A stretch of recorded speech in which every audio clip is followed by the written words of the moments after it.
जिंदगियां बीत चुकी है, ज़माने बीत चुके हैं, सदियां बीत चुकी हैं, मगर आज भी इंसान एक ही सवाल से जूझ रहा है कि ये जीवन क्या है, हम क्यों आए गए हैं, क्यों लाए गए हैं, या लाए गए हैं या आ गए हैं। मैं एक एरर हूँ।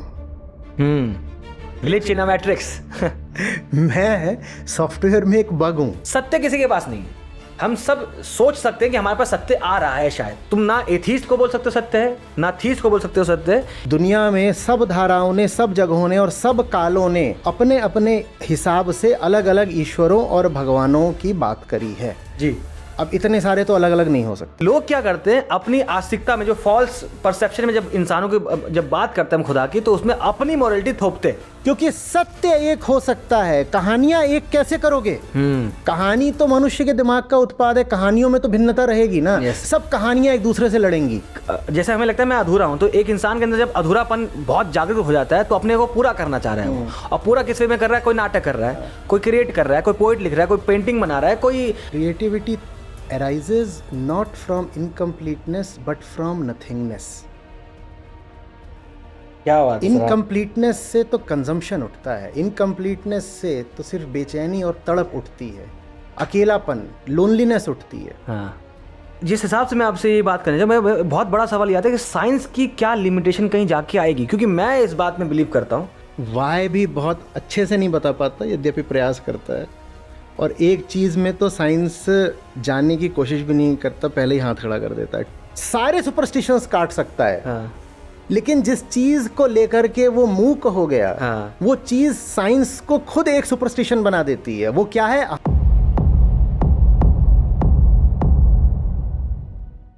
तो ये जीवन क्या है?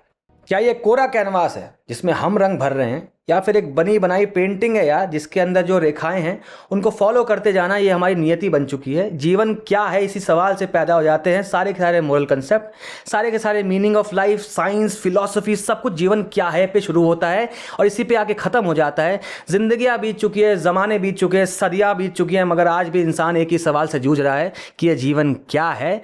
मेरा नाम है सुफियान आलम। अगर आप लोग मुझे जानते हैं तो अच्छी बात है, जो नहीं जानते हैं यार, आज मुझे थोड़ा डांटिएगा मत। मैं आज आप सबके दुआओं की वजह से आज आचार्य प्रशांत जी के साथ बैठा हूँ, उनसे सवाल करने के लिए बैठा हूँ। कुछ जो जानना है मुझे, उसी सवाल की बात मैं भी कर रहा हूँ जो बहुत सदियों से लोग कर रहे हैं कि जीवन क्या है।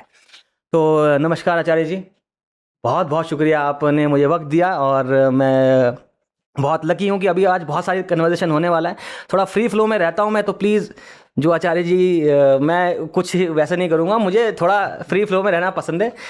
थिएटर करते थे हम, मैं भी और आचार्य जी से जब मेरी कल बात हुई थी, थिएटर वाले लोग थोड़े खुल जाते हैं आई गेस, तो कभी कभी वो पसंद नहीं आता लोगों को। तो शुरू करते हैं इस वीडियो को। मैं बहुत सारे सवाल लेके आ गया हूँ। देखिए, मौका दोबारा मिलता नहीं, तो मैं अच्छे खासे सवाल लेके आया हूँ। होपफुली सारे सवाल के जवाब मिल जाएंगे, जो नहीं मिलेंगे तो हम तो आचार्य जी के पीछे पड़ जाएंगे और बस चलते रहेंगे कैमरा लेके। एनीवे, तो आचार्य जी, सबसे पहला सवाल वही मीनिंग ऑफ लाइफ पे हम जो चाह रहे हैं कि इंसान ही शायद इकलौता वो जीव कह लीजिए जो इस सवाल से जूझ रहा है और जूझता जा रहा है कि जीवन का मकसद क्या है, हम क्यों आए गए हैं, क्यों लाए गए हैं, या लाए गए हैं या आ गए हैं, तुक्का था या कोई ना कोई पीछे कॉन्शियसनेस इन्वॉल्व है। क्योंकि बाकी जो जीव हैं दुनिया में, हम जितने भी देखते हैं, मेरे हिसाब से जितना मैं समझ पाता हूँ, कोई शेर कोई नहीं समझ में आना चाहिए या वो परेशान नहीं होता कि मेरे जीवन का मकसद क्या है। वो आएगा, भूख लगेगी खाएगा, छोड़ देगा, या हिरन अपना खाना वाना खाकर निकल जाएगा। पर्पस ऑफ लाइफ क्यों इंसान ही ढूंढ रहा है, जिसकी वजह से शायद सफ़र भी करता है। पर्पस नहीं मिलता तब भी रोता है, पर्पस मिल जाता है शायद तब भी रोता है। तो ये आप इसके ऊपर प्लीज़ बताइए। सबसे पहले तो शुक्रिया मुझे आमंत्रित करने के लिए, और अपना जो बेबाक अंदाज है जी सर, उसको आप बिल्कुल कायम रखना, और कायम ही नहीं रखना, उसको और धार देना। तभी बातचीत में गहराई आती है और उसमें हमें भी मज़ा आएगा और सुनने वालों को भी। जीवन क्या है? जीवन किसके लिए है? कौन कहता है कि मैं जीवित हूँ? शुरुआत इससे करनी पड़ेगी ना। जब हम कह रहे हैं जीवन क्या है, तो हम इसकी तो बात नहीं कर रहे, क्योंकि इससे आप बाहर खड़े हो, है ना। तो जीवन क्या है? एक ऑब्जेक्टिव जिज्ञासा नहीं है। मग क्या है? एक ऑब्जेक्टिव जिज्ञासा हो सकती है, क्योंकि आप मग से बाहर खड़े हो, तो आप उसको फुली ऑब्जेक्टिवली देखकर पूछ सकते हो, मग क्या है। ठीक है। जीवन से आप बाहर खड़े होकर तो ये सवाल नहीं कर रहे, आप स्वयं जीवित हो जी। तो जीवन क्या है, ये प्रश्न सिर्फ जीव के लिए, जो अपने आप को जीवित लिविंग बोलता है, ये सिर्फ उसके लिए कोई रेलेवेंस रखता है। वो जीव कौन है? वो मैं हूं। तो जीवन क्या है, घूम फिर कर इस पे आ जाता है कि मैं कौन हूं। क्योंकि अगर मैं कौन हूं हटा दिया, जीवन क्या है में से, तो फिर तो प्रश्न बस ये बचता है कि मटेरियल क्या है। मटेरियल क्या है? तो मैं कौन हूं? न मैं परिस्थितियों का उत्पाद हूं, न मैं लाया गया हूं, न तो मैं कोई मटेरियल प्रोडक्ट हूं, क्योंकि मटेरियल तो मटेरियल को ही पैदा करेगा जी। और न ही मैं कोई डिवाइन इंटरवेंशन हूं या डिवाइन विल का एक्सप्रेशन हूं। मैं कौन हूं? मैं वो हूं जो ज़बरदस्ती सब मटेरियल प्रोसेसेस में छेड़छाड़ करता रहता है, मटेरियल के एक छोटे से हिस्से से आइडेंटिफाई करता रहता है, चाहे वो छोटा सा हिस्सा ये बॉडी हो, चाहे वो मग हो, I am the owner of this mug. मैं वो हूँ, मैं एक एरर हूँ। Glitch in a matrix. मैं सॉफ्टवेयर में एक बग हूँ। हाँ। बग क्या होता है? बग कोई मटेरियल चीज होता है क्या? हाँ। नहीं, पर उस बग के मटेरियल कॉन्सिक्वेंसेस होते हैं। ठीक है ना? मैं वो हूँ। मैं वो हूँ जो कुछ ना होते हुए भी सब मटेरियल को ओन भी कर सकता है और एक बड़ा सा मटेरियल गोला हम जिसको जानते हैं पृथ्वी, उसको बर्बाद भी कर सकता है। जो स्वयं तो मटेरियल नहीं है, पर जिसके मटेरियल एक्सप्रेशंस होते हैं, that which instantiates itself with material consequences, मैं वो हूँ। तो जीवन सारा मेरे लिए है। मुझे हटा दो तो डिटर्मिनिज्म है, कॉज एंड इफेक्ट है, जो चल रहा है सो चल रहा है, पर उस डिटर्मिनिज्म में मैं ज़बरदस्ती घुसा पड़ा हूँ। तो कॉज इफेक्ट में जहाँ पर बस कॉज होनी चाहिए और इफेक्ट होना चाहिए, वहाँ बीच में एक मैं भी आ गया हूँ और मैं कॉज के साथ जुड़ करके इफेक्ट्स को ऊपर नीचे करता रहता हूँ, इफेक्ट्स को चेंज करता रहता हूँ। मैं वो हूँ, मैं अहंकार हूँ। मैं ना होकर भी हूँ। मुझे खोजोगे तो मैं कहीं नहीं मिलूंगा, क्योंकि मैं खोजने वाले में हूँ। Yes yes yes yes sir. मैं वो हूँ और मैं पूछता हूँ जीवन क्या है? जीवन क्या है? जैसे जीवन मुझसे बाहर की कोई बात हो। भाई मैं ही तो जीवन हूँ, मेरे अलावा कौन पूछ रहा है कि जीवन क्या है? न पत्थर पूछ रहा है, पूरे ब्रह्मांड में कोई नहीं पूछने आ रहा जीवन क्या है। ये पूरा ब्रह्मांड मेरे ही लिए है, मैं ही अपने आप को इस ब्रह्मांड का दृष्टा समझता हूँ, both the observer and the consumer. तो मैं वो हूँ। तो हम लोग जो पर्पस, वही मेरा ये मेन जो सारी दिक्कत चालू होती है जिंदगी में सारी, ये जब पर्पस ऑफ लाइफ ढूंढने के लिए हम निकल जाते हैं, रीज़न बीइंग कि बहुत सारे लोग, कह लीजिए दुनिया में अधिकांश लोग ये सोचते हैं कि उनको पर्पस ऑफ लाइफ समझ में तो नहीं आ रहा यार। और जब पर्पस ऑफ लाइफ समझ में नहीं आ रहा, तो शायद मेरे पास बुद्धि और वो क्षमता नहीं है कि मैं समझ सकूं पर्पस ऑफ लाइफ क्या है। मगर हाँ, सामने वाले को पता है, सामने वाला जानता है, और उसके पीछे से क्रिएट होता है एक जो पर्सोना क्रिएट हो जाता है कि अगर मेरे अंदर क्षमता नहीं है कि मैं पर्पस ऑफ लाइफ जान सकूं, सामने वाला जानता है, तो अब ये जो बात बोल रहा है ये बात सत्य है, बात सत्य है। और उसी से जनरेट होता है सारा का सारा इस दुनिया में मेरे हिसाब से वॉयलेंस, इन टर्म्स ऑफ चाहे मजहब के आधार पे हो, कास्ट के आधार पे हो, बिलीफ शुरू हो जाएगी। वो यही चीज है कि अब ये इसका अंत क्या है? हम पर्पस ऑफ लाइफ को ढूंढना बंद कर दें?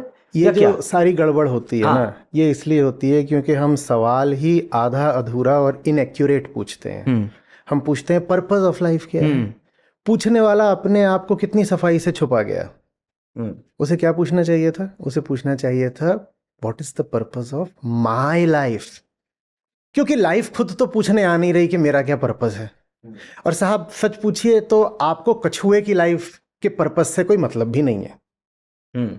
हो सकता है किसी ग्रह पर किसी और प्रकार का जीवन हो, उनकी जिंदगी का क्या पर्पस है उससे आपको कोई मतलब भी नहीं है। और तो छोड़िए, आपको अपनी पड़ोसी के जिंदगी के पर्पस से भी कोई मतलब नहीं है जो आप ही की प्रजाति का है। ठीक है, तो ईमानदारी की बात यह है कि हमारा सवाल है कि what is the purpose of my life. पर ये जो मी है, ये माई को छुपा गया, और इसी से पता चलता है कि पर्पस क्या है। ये जो मी छुपा बैठा है ना, इसको बाहर लेकर के आना, क्योंकि वही पर्पस खोज रहा है। मेरी उंगलियां कोई पर्पस नहीं खोज रही, ये सोफा कोई पर्पस नहीं खोज रहा, ये माइक कोई पर्पस नहीं खोज रहा, ठीक है। इस शरीर के भी सारे अंग, जैसे उंगली भी कहा, कोई पर्पस नहीं खोज रहे। पर्पस वो खोज रहा है जो भीतर मैं बनकर बैठा है, जो कहता है मैं हूं और ये देह मेरी है। वो पर्पस खोज रहा है। वो पर्पस खोज रहा है, पहले उसको पता तो वो है कौन। मुझे यही नहीं पता मैं कौन हूं, तो मेरा उद्देश्य क्या है मुझे कैसे पता चलेगा। मैं अपने आप को कुछ माने बैठा हूं, मैं एक दावा हूं जो मैंने ही ठोक रखा है। जी सर। मैं एक क्लेम हूं और उसको मैं सत्य मान करके और आगे के 10 काम बांध रहा हूं। मैं तो हूं, और मैं क्या हूं वो मैंने कभी टेस्ट नहीं किया, कोई प्रयोग नहीं करा, कोई परीक्षण नहीं करा। बस मैंने अपने आप को मान लिया मैं कुछ हूं, और मैं कह रहा हूं मुझे बताओ मेरा पर्पस क्या है, मुझे बताओ मेरा पर्पस क्या है। तुम्हारा पर्पस ये है, तुम दफा हो जाओ, तुम हो ही नहीं। लेकिन वो ये नहीं पूछेगा मैं कौन हूं, वो पूछेगा मेरा पर्पस क्या है। अच्छा एक बात बताओ, मैं अगर हूं ही नहीं, ठीक है, और मैं पूछूं मेरा पर्पस क्या है, तो ये मासूम जिज्ञासा है या इसमें एक चाल छुपी हुई है? चाल ही छुपी है। चाल ये छुपी हुई है कि मेरा पर्पस क्या है कह करके मैंने इतना तो तुमको राजी कर लिया कि मानो कि मैं कुछ हूं, कुछ हूं, मैं कुछ हूं। ये लगभग ऐसे ही है जैसे मैं आपसे पूछूं कि और जेल से कब छूटे। अभी जाऊंगा। yes. तो इसमें इतना तो मैंने तुमसे मनवा ही लिया कि तुम जेल गए थे, ठीक है ना। और ज्यादातर लोग यही करते हैं। जी सर। जो उनका सवाल होता है उस सवाल पे मत जाना, वो उस सवाल के माध्यम से अपनी मान्यता को और रीइंफोर्स कर रहे होते हैं। वो सवाल नकली चीज़ होता है, सवाल के पीछे एक मान्यता है, या वो जो भी है, एक बायस है, कुछ ऐसा है जिसको वो तुम पर स्थापित करना चाहते हैं, तुम्हारे ऊपर इन्फोर्स करना चाहते हैं। वही कि भाई तू आदमी गंदा है, तू क्रिमिनल है, तो पूछेंगे और भाई जेल से कब छूटे।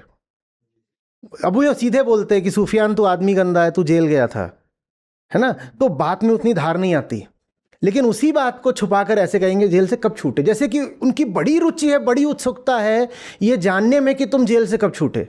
इसी तरह से जब हम कहते हैं मेरी लाइफ का पर्पस क्या है, मुझे कोई फर्क नहीं पड़ता किसी तरह के पर्पस से। आम आदमी एकदम पर्पसलेस जिंदगी जीता है, और उसके पास पर्पस होते भी हैं तो बहुत मिसप्लेस्ड और बहुत नैरो। जब वो कहता है मेरी लाइफ का पर्पस क्या है, तो बस वो ये सिद्ध करना चाहता है कि मैं हूं, क्योंकि मैं हूं तभी तो कुछ पर्पस होगा ना। तो ये जो सवाल है ये बड़ा शातिर सवाल है। इस सवाल के पीछे जाओगे तो पता चलेगा जो पूछ रहा है वो अपने झूठ को छुपाने के लिए जिंदगी का सच मांग रहा है।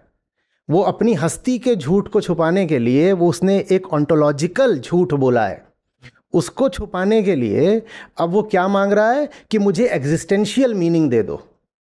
ये तो गड़बड़ बात हो गई, है ना। जो बात ऑन्टोलॉजिकली ही एक फॉल्सहुड है, उसको आप एक साइकोलॉजिकल मीनिंग दे करके सच कैसे साबित कर दोगे। मैं हूं ही नहीं तो मेरा पर्पस क्या होगा। लेकिन मुझे तो लगता है मैं हूं, मैं माने अहंकार, मुझे लगता तो है कि मैं हूं, तो फिर मेरा पर्पस ये है कि अपने होने की जांच पड़ताल करो। यही जीवन का उद्देश्य है। जब तक अपने आप को मान रहे हो तुम जो कुछ भी कि मैं ये हूं, मैं ऐसा हूं, मैं वैसा हूं, मैं ये हूं, तो जो कुछ भी अपने आप को मान रहे हो, पूछो अपने आप से इस दावे की जांच पड़ताल कैसे की जाए। मानूंगा तो नहीं। और ये कौन जांच पड़ताल करेगा? वो खुद जिसने दावा करा है। तो अब बात सारी ईमानदारी पर आ जाती है। इतने ईमानदार हम होते नहीं, क्योंकि दावा भी हमारा और उस दावे के इंस्पेक्टर भी हम ही, उस दावे के वैलिडेटर ऑडिटर भी हम ही। इतनी हम में ईमानदारी होती नहीं, तो इसलिए हम कहते हैं मैं हूं तो सही, वो बात पक्की है, that needs no examination. Now let's move on to finding the purpose of my being. Why should I find out the purpose of a being that has no being? Yes sir. हाँ, मतलब ego से अब जैसे आपने वही ना कि मैंने जैसे ही अपने आप को परसीव कर लिया कि मैं तो कुछ हो चुका हूं यार, मैं तो हूं। ये इसलिए कहते हैं शायद एलीट क्लास के सवालों में आता है ये कि भैया मेरा पर्पस ऑफ लाइफ, क्योंकि बिकॉज़ आई एम समथिंग। कितनी ह्यूमिलिटी लगती है कि महाराज गुरुजी मैं अपने जीवन का उद्देश्य नहीं जानता, कृपया मुझे प्रकाशित करें। तू हम्बल आदमी नहीं है, तू नालायक आदमी है। तू बहुत नालायक है। तू दिखा ये रहा है कि जैसे तू नहीं जानता, अरे यार, लेकिन सही बात यह है कि तू किसी बात को लेकर एकदम अड़ा हुआ है और वहां तू कोई ह्यूमिलिटी दिखाने नहीं वाला। इस बात को लेकर बाहरी ऊपरी ह्यूमिलिटी, विनम्रता तू दिखा देगा कि मैं जीवन का उद्देश्य नहीं जानता, लेकिन जहां तूने असली झूठ बोल रखा है केंद्रीय, वहां तू कोई विनम्रता नहीं दिखाएगा। वहां अगर गुरुजी ने बोल दिया कि बेटा किसके जीवन का उद्देश्य, जीव तो मिथ्या है, तो तुम गुरुजी से कहोगे ये फालतू की बात बहुत करते हैं, कुछ पर्पस वगैरह बताते हैं, ऊंचे काम करो, अच्छे काम करो, समाज में नाम कमाओ, नोबेल प्राइज पाओ, दुनिया में प्यार बांटो, क्योंकि मैं तो बहुत कुछ हूं, क्योंकि मैं कुछ हूं। मैं भाई, दुनिया में प्यार बांटने से भी यही सिद्ध होता है कि मैं तो कुछ हूं। अहंकार मुस्कुरा गया। वाह, हाँ। नोबेल प्राइज पाने का भी उद्देश्य रखूं तो इतना तो मैंने अपने आप को जता लिया सफलतापूर्वक कि मैं कुछ हूं, फिर से अहंकार मुस्कुरा गया।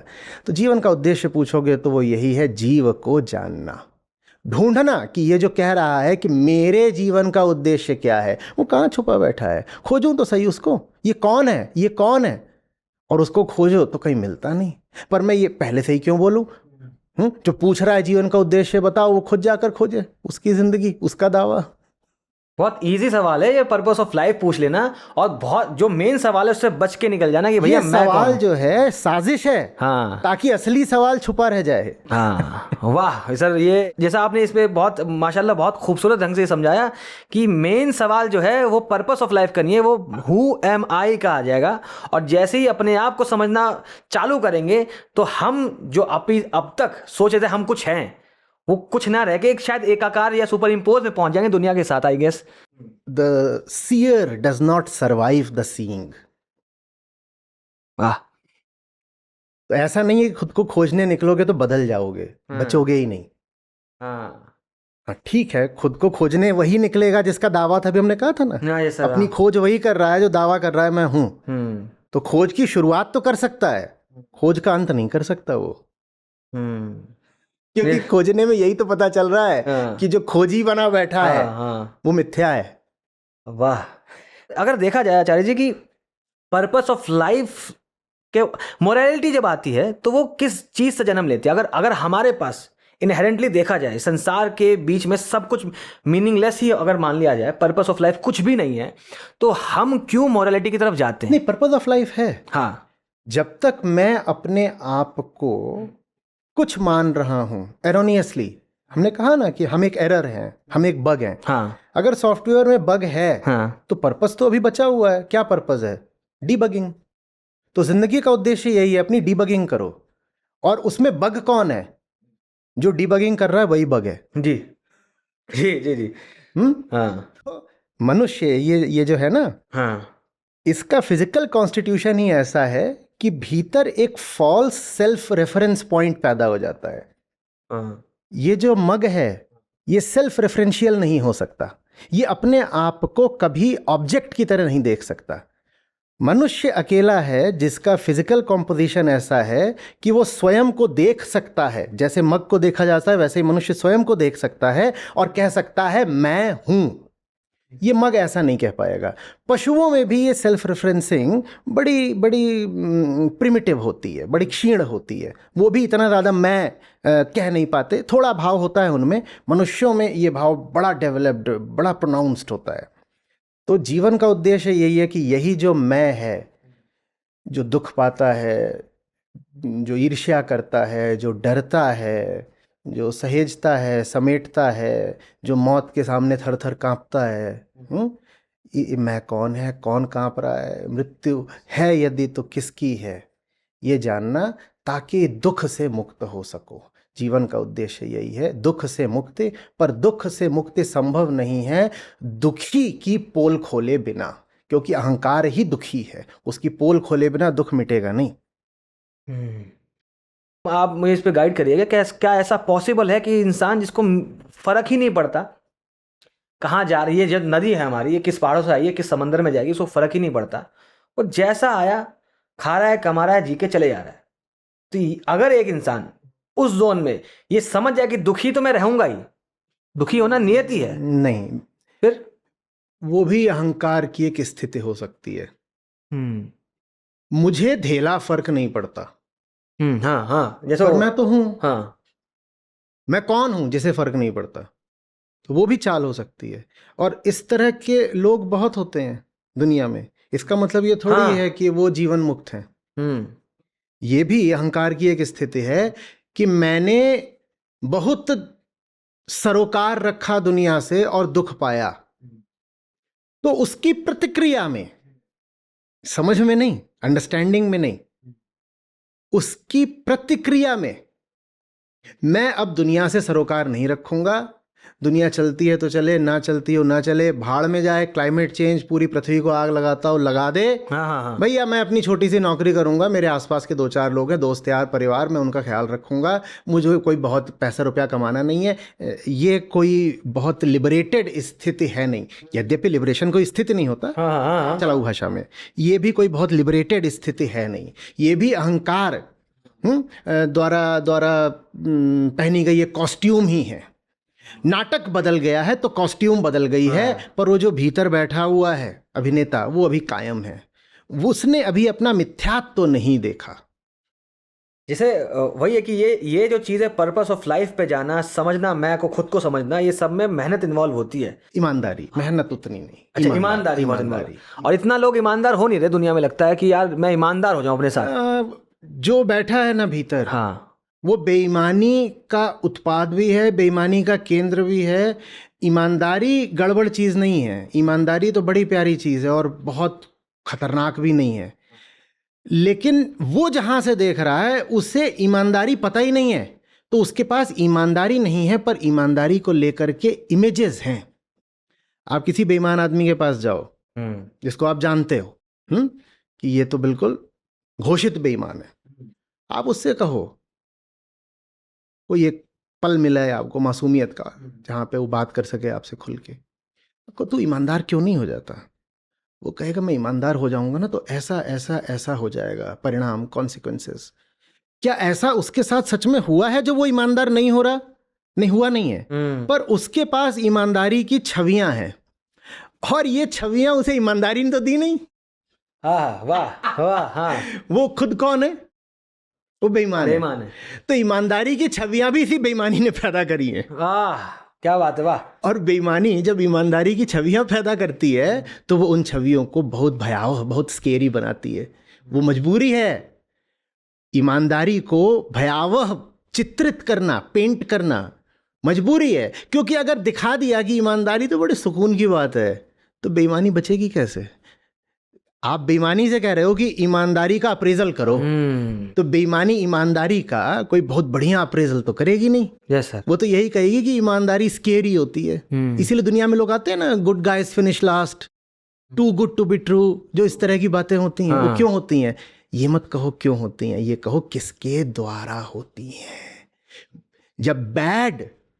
जब बैड गुडनेस पर कमेंट करेगा, जब फॉल्स ट्रुथ पर कमेंट करेगा, तो फिर इस तरह की ही लोकोक्तियां निकलती हैं कि too good to be true. जब बैड गाइज सर्वे सर्वा बन जाएंगे और परिभाषाएं रचेंगे, तो वो यही कहेंगे कि गुड गाइज फिनिश लास्ट। ये मत देखा करो क्या कहा गया, ये भी देखो किसने कहा। अहंकार बैठा है वहां। जो हमारी टेंडेंसी मैं नोटिस करता हूँ कि ना, एक हम लोगों ने अपने आप को कैसे अलग कर लिया इन चीज़ों से। हम कहते हैं, जो जैसे कि अगर किसी फिलॉसफी पे जाएंगे कि नबी जो होते हैं वो मैसेंजर ऑफ गॉड होते हैं, तो भैया हम तुरंत क्या करते हैं कि भैया अपने आप को डिसोसिएट कर लिया कि ये तो मस्त, ये अच्छे लोग होंगे, हम तो हो ही नहीं सकते कभी, तो भैया हम बुरे रहेंगे। या फिर जब हम भगवानों की बात करते हैं कि यार ये तो भगवान थे, हम अलग है उनसे। इसी चीज में जो फॉल्स अपनी इमेज डाल के कि भैया हमने अपने आप को अलग कर लिया, क्योंकि हम उस जोन तक जा नहीं सकते, अलग करके सिक्योर कर लिया। अहंकार ने अपने आप को भगवत्ता के आगे सर झुका करके भगवत्ता से इंसुलेट कर लिया। हाँ भैया तुम बड़े आदमी हो, मैंने सर झुका दिया। ऊपर ऊपर से क्या लगेगा, कितना विनम्र है, कितना मोरल है, कितना रिलीजियस है, पर ये गहरी साजिश है। मैंने सर झुका करके द्वैत स्थापित कर दिया। तुम अलग, मैं अलग, और अगर मैं अलग हूं तो अहंकार ने ताली बजाई, मैं तो बच गया ना अलग होकर के। हम कभी भी ये नहीं कहते कि वो अलग तो नहीं हो सकता मुझसे।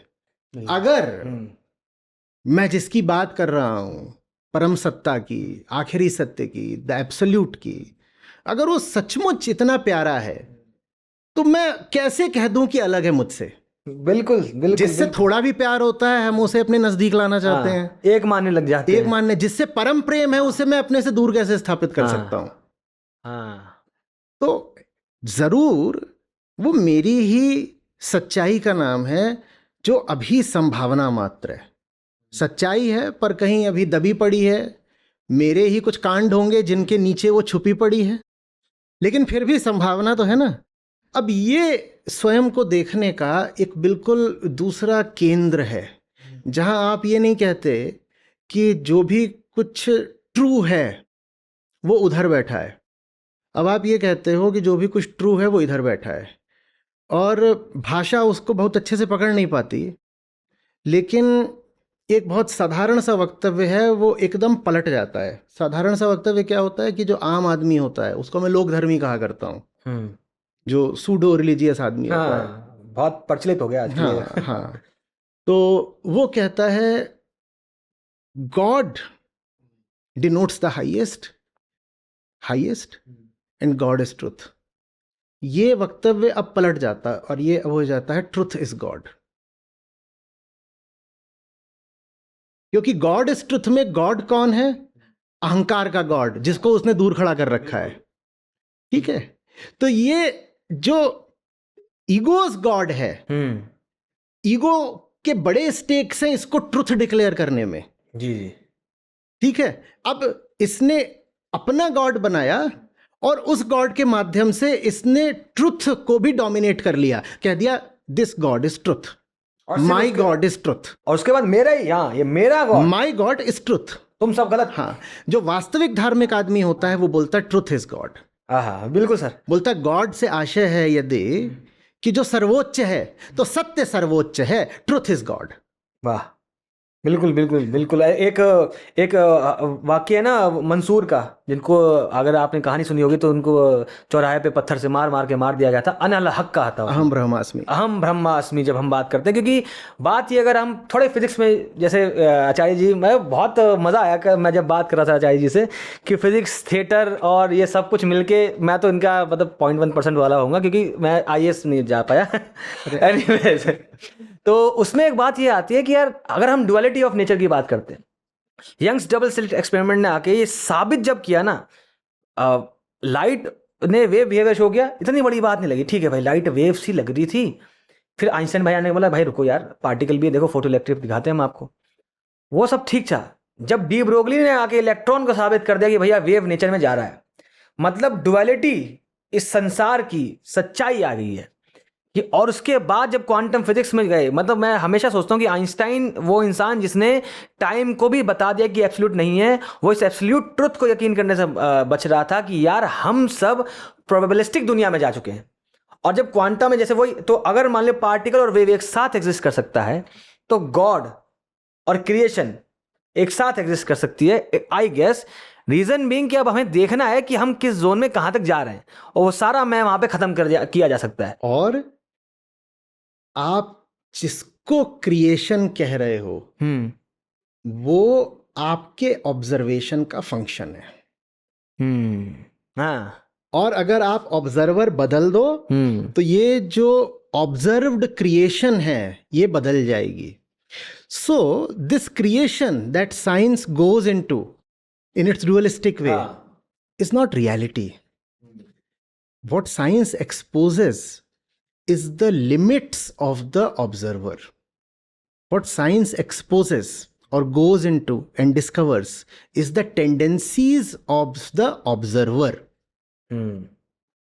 तो साइंस जो डुअलिटीज तोड़ रही है उसमें वो बिल्कुल ठीक है कि जो वेव पार्टिकल डुअलिटी थी वो तोड़ दी, सुपर इम्पोज में तोड़ दी उसको, ठीक है, और मामला बहुत सारा प्रोबेबिलिस्टिक बना दिया। और जब आप क्वांटम मैकेनिक्स ले आते हो तो जो झूठी कॉन्टिन्यूटीज हमें दिखाई देती थी वो दिख गया कोई कॉन्टिन्यूटी नहीं है, मामला ऐसे होता है, जंपिंग चल रही है क्वांटम में, वो सब ठीक है। लेकिन जो सबसे बड़ी डुअलिटी तोड़ी है मॉडर्न साइंस ने, वो है the separation between the observer and the observed. बिल्कुल सर। वो साइंस ने तोड़ी है, वो न्यूरो साइंस ने तोड़ी है। अभी था कि कहाँ पढ़ रहा था कि आपके जो इनर न्यूरल पैटर्न्स होते हैं, आप जिस चीज़ को मेजर कर रहे होते हो उस मेजरमेंट के साथ ये बदल जाता है।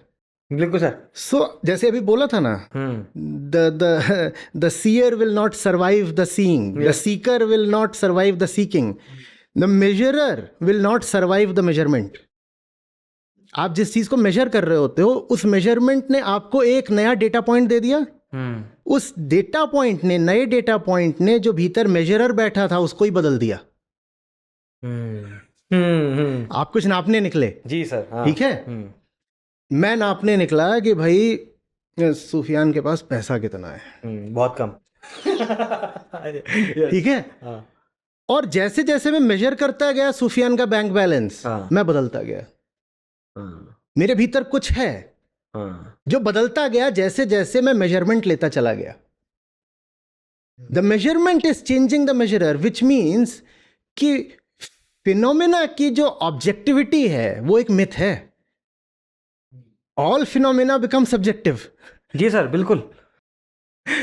तो सर, जिस हिसाब से मैं आपसे ये बात करने जब मैं बहुत बड़ा सवाल ये आता है कि साइंस की क्या लिमिटेशन कहीं जाके आएगी, क्योंकि मैं इस बात में बिलीव करता हूँ कि साइंस एक हद तक, बहुत नील डीग्रास टायसन साहब का भी एक कोट है कि साइंस हमेशा हाउ का जवाब देगा, अल्टीमेट वाई पे नहीं जा सकता। आप इस पे हाउ आपके का जवाब देगा, वाई भी बहुत अच्छे से नहीं बता पाता, यद्यपि प्रयास करता है। और एक चीज में तो साइंस जानने की कोशिश भी नहीं करता, पहले ही हाथ खड़ा कर देता है, टू होम, टू होम। ठीक है, चलो अच्छा, तुम्हें दुख है किसी बात का, तुम्हारे आंसू बह रहे हैं, ठीक है, क्या बता देगा साइंस? साइंस बता देगा कि दुख में, उदाहरण के लिए, ओ तुम्हारे ब्रेन का ये एरिया लाइट अप हो रहा है, ठीक है, बता दिया। बता देगा कि तुम्हें दुख है तो तुम्हारे भीतर अभी ये वाले केमिकल्स ज्यादा सीक्रेट हो रहे हैं। ये दुख थोड़ी है, दिस इज अ डिस्क्रिप्शन। बिल्कुल, this is a description, not an explanation. क्योंकि साइंस अपने आप को एक्सक्लूड करके रखता है सफरर से। साइंस अपने आप को उससे बिल्कुल बचा करके रखता है जो सारे फिनोमिना का एक्सपीरियंसर है, बिल्कुल बचा कर रखता है। यही साइंस की लिमिट है, यही साइंस की लिमिट है। साइंस जो फिलॉसफी ही है साइंस की, वो डुअलिस्टिक है। Yes sir. वो कहती है मुझे अपने को तो देखना ही नहीं है, मुझे ये सामने रेडिएशन है इसको देखना है, इस पे मुझे प्लांक का कुछ लगा देना है, इधर चल रहा है अभी डबल स्लिट की बात करी उसको देखना है, मुझे उसकी इलास्टिसिटी निकाल देनी है, ये पेंडुलम है, हाँ इसका 2π√L/g, ये सब।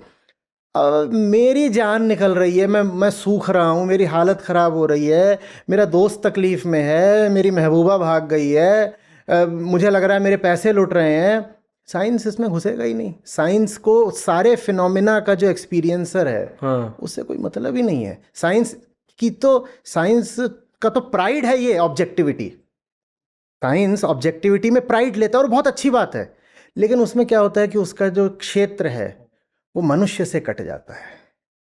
साइंस एक्सटर्नल सुपरस्टिशन हटा देगा, क्योंकि कुछ ऑब्जेक्टिविटी होगी तो जो बाहर आपने उदाहरण के लिए मान रखा था कि वो जो पेड़ है ना, इस पेड़ की जड़ें नीचे अमृत पर पलती हैं, तो साइंस डिमॉन्स्ट्रेट कर देगा कि बाहर भाई वहां कोई अमृत वगैरह नहीं है, वो ठीक है। तो साइंस जो एक्सटर्नल सुपरस्टिशन उसको काट सकता है, लेकिन जो इंटरनल सुपरस्टिशन है, मैं हूं और जो मेरी इंटरनल सफरिंग है, साइंस ने पहले ही हाथ जोड़ लिए कि ये मेरा क्षेत्र नहीं है, मुझे इसमें जाकर कोई तहकीकात करनी ही नहीं है।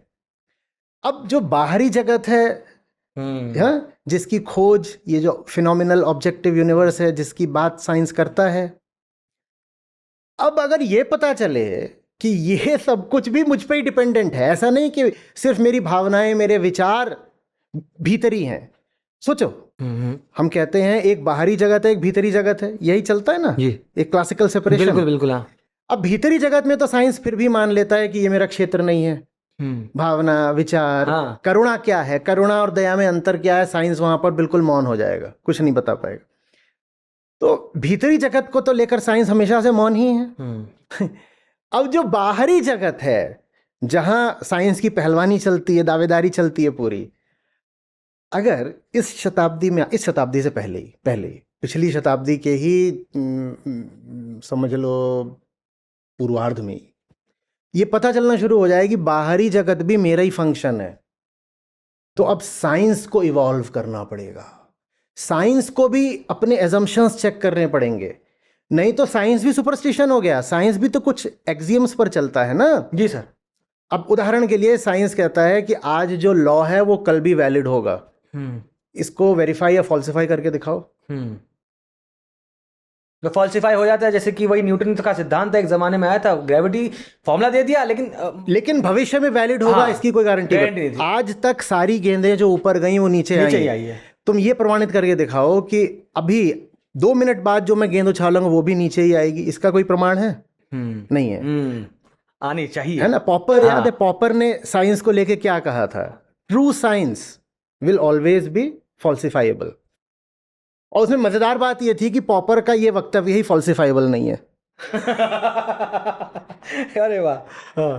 तो साइंस सारे सुपरस्टिशंस काट सकता है, लेकिन जिस चीज को लेकर के वो मूक हो गया, वो चीज साइंस को खुद एक सुपरस्टिशन बना देती है। वो क्या है? अहंकार। सर, और साइंस का सुपरस्टिशन का सबसे बड़ा एग्जांपल आज मैं जब समझता हूँ कि एथिज्म में जब जाते हैं, मैं उसकी बात वैसे नहीं कर रहा, जो भी हैं, मगर बात यह कि बड़े बड़े साइंटिस्ट जब गुजरे, साइंस के पहली सिप लेते हैं हम तो लगता है भैया दुनिया में कोई तो होगा नहीं, ये दुनिया सब लॉ से चल रही है, ये हो रहा ग्रेविटी, ये रहा फोर्स, ये रहा लाइट, सब आ गया। धीरे धीरे जब हम क्वांटम में जाते हैं तो ऐसे ऐसे करिश्माई चीज़ें दिखती है। साइंस भी एक पॉइंट पे बहुत बड़े बड़े साइंटिस्ट आके बोलते हैं कि भैया कोई होना चाहिए। आइंस्टाइन उनमें से एग्जाम्पल था, न्यूटन था। लेकिन अब जैसे सुपरस्टिशन की बात है, साइंस के लोग साइंस का सहारा लेकर मजहबों को गाली देना अलग बात है, बिलीव्स को गाली दे रहे हैं। ओवरऑल एक अलग सा कम्युनिटी बनाने लगे एथिज्म में है कि एग्जिस्टेंस ऑफ गॉड को वो नकार रहे हैं। तो इस पे आपके क्या है कि साइंस का सहारा लेके जो एक इसको मैं सुपरस्टिशन कह सकता हूँ कि सत्य किसी के पास नहीं है। हम सब सोच सकते हैं कि हमारे पास सत्य आ रहा है, शायद तुम ना एथीस्ट को बोल सकते हो सत्य है, ना थीस्ट को बोल सकते हो सत्य है, ये एक ऑब्जेक्टिव चीज आ गई जैसे कि। लेकिन आप इसके बारे क्या सोचते हैं कि एथिज्म क्या किस दिशा में जा रहे हैं? मामला उतना जटिल है नहीं सुफियान। हमारे पूर्वाग्रह, हमारे बायसेस उसको जटिल बना देते हैं। देखो, अनीश्वरवाद और नास्तिकता 2 अलग अलग बातें हैं, ठीक है। आप किसके प्रति निष्ठा, वफा रखना चाहते हो? सत्य के प्रति या ईश्वर के प्रति? अभी मैंने कहा अगर मैं किसी ईश्वर के आगे सर झुकाऊंगा तो उसका नाम सत्य होगा। अब ठीक है ना? अब ठीक है ना? तो ट्रुथ इज गॉड तो ठीक है, हाँ, वो ठीक है, वहां कोई समस्या नहीं है। अगर आपके गॉड की परिभाषा है सत्य तो ठीक है, हाँ। अब मैं भी ईश्वर के आगे सर झुका दूंगा।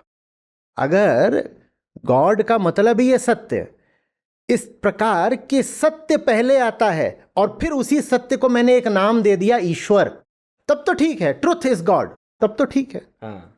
लेकिन ज्यादातर लोगों के लिए उनका ईश्वर पहले आता है। मेरा ईश्वर, मेरा अल्लाह, मेरा भगवान, हाँ। वो पहले आता है और उसकी वो कोई जांच पड़ताल नहीं करना चाहते और उसी को वो सत्य का नाम दे देते हैं। अब बात गलत हो जाती है, हाँ। अब बात गलत हो जाती है। तो एथीज्म एक भ्रमित करने वाला शब्द है, हाँ। उससे ज्यादा बेहतर जो हमारे पास उपलब्ध हैं शब्द, वो ये हैं नास्तिक या अनीश्वरवादी। नास्तिक या अनीश्वरवादी। ईश्वर यदि मनुष्य की कल्पना का नाम है, और लगता है कि है, क्योंकि दुनिया में सब धाराओं ने, सब जगहों ने और सब कालों ने अपने अपने हिसाब से अलग अलग ईश्वरों और भगवानों की बात करी है जी।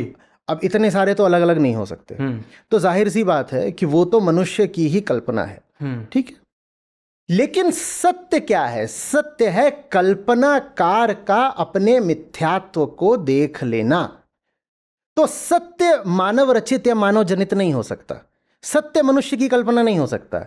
आप सत्य को गॉड बोलोगे तो मैं कहूंगा कि गॉड को नमन है, हाँ। आप सत्य को ही गॉड बोलोगे तो मैं खड़ा हो गया, मैं कहूंगा गॉड से ऊंचा कोई नहीं होता, मैं आपके साथ हूं। पर आपने अपने हिसाब से, अपने काल में, अपने पंथ के मुताबिक आपने कोई गॉड रचा और आप मुझसे कह रहे हो कि साहब आप यहाँ वफा दिखाओ या समर्पण या श्रद्धा पूजा, वो मुझसे नहीं हो पाएगा। बिल्कुल बिल्कुल। आस्तिक होना एक बात है, हाँ। ईश्वरवादी होना दूसरी बात है, सर। और ये हमें नहीं समझ में आता। आस्तिक होना माने वो जो सत्य परायण है, जो ट्रुथ लविंग है, जो ट्रुथ लविंग है वो आस्तिक है। ईश्वरवादी माने वो दूसरी चीज होती है। वो तो फिर हम सब अच्छे से जानते हैं कि ग्रीक गॉड्स होते थे।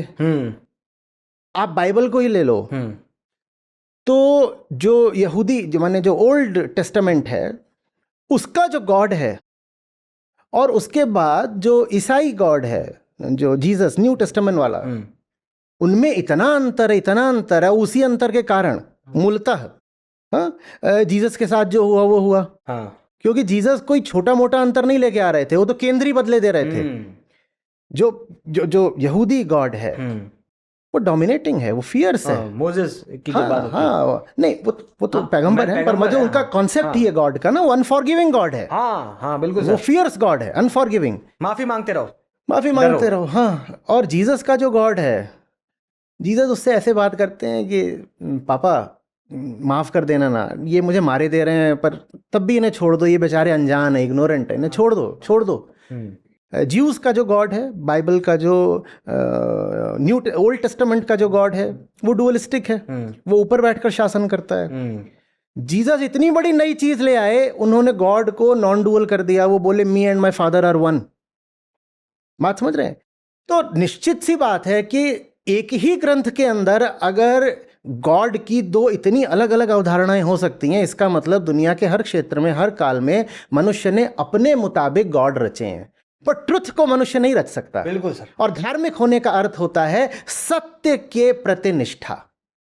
सत्य के प्रति निष्ठा। जो सत्यनिष्ठ है वो आस्तिक है। देखिए, आस्तिक शब्द बहुत अच्छा है। मैं बोलूं इस पे 2-4 मिनट और? खिंच रहा है। आस्तिक शब्द बड़ा प्यारा है। कहां से आती है आस्तिकता? जो उसका मूल है ना, अस्ति माने है। किसको कहा जा रहा है? प्रश्न क्या है तो उत्तर जैसा लग रहा है, तो कुछ प्रश्न भी होगा जिसका उत्तर होगा। अस्ति कहकर किसका उत्तर दिया गया है? प्रश्न उसमें यह है, मैं ही हूं, मेरे खोपड़े में जो ये तूफान चलते रहते हैं, ज्वार भाटा उठता रहता है, यही है? कुछ और भी है? यही है, पैदा हो जाओ ऐसे ही, पता ही नहीं चला क्यों पैदा हुए, किसने कर दिया, पॉप से बाहर आ गए हैं, देख रहे हैं ये क्या, यही है? इधर उधर जीवन के थपेड़े गिरा रहे हैं, उछाल रहे हैं, यही है?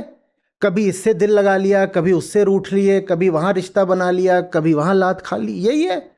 और फिर एक दिन जाकर के ऐसे ही मर गए, यही है? यही है या कुछ और भी है? जीवन क्या सिर्फ वो है जो अहंकार को प्रतीत होता है, या कुछ और भी है? ये प्रश्न है।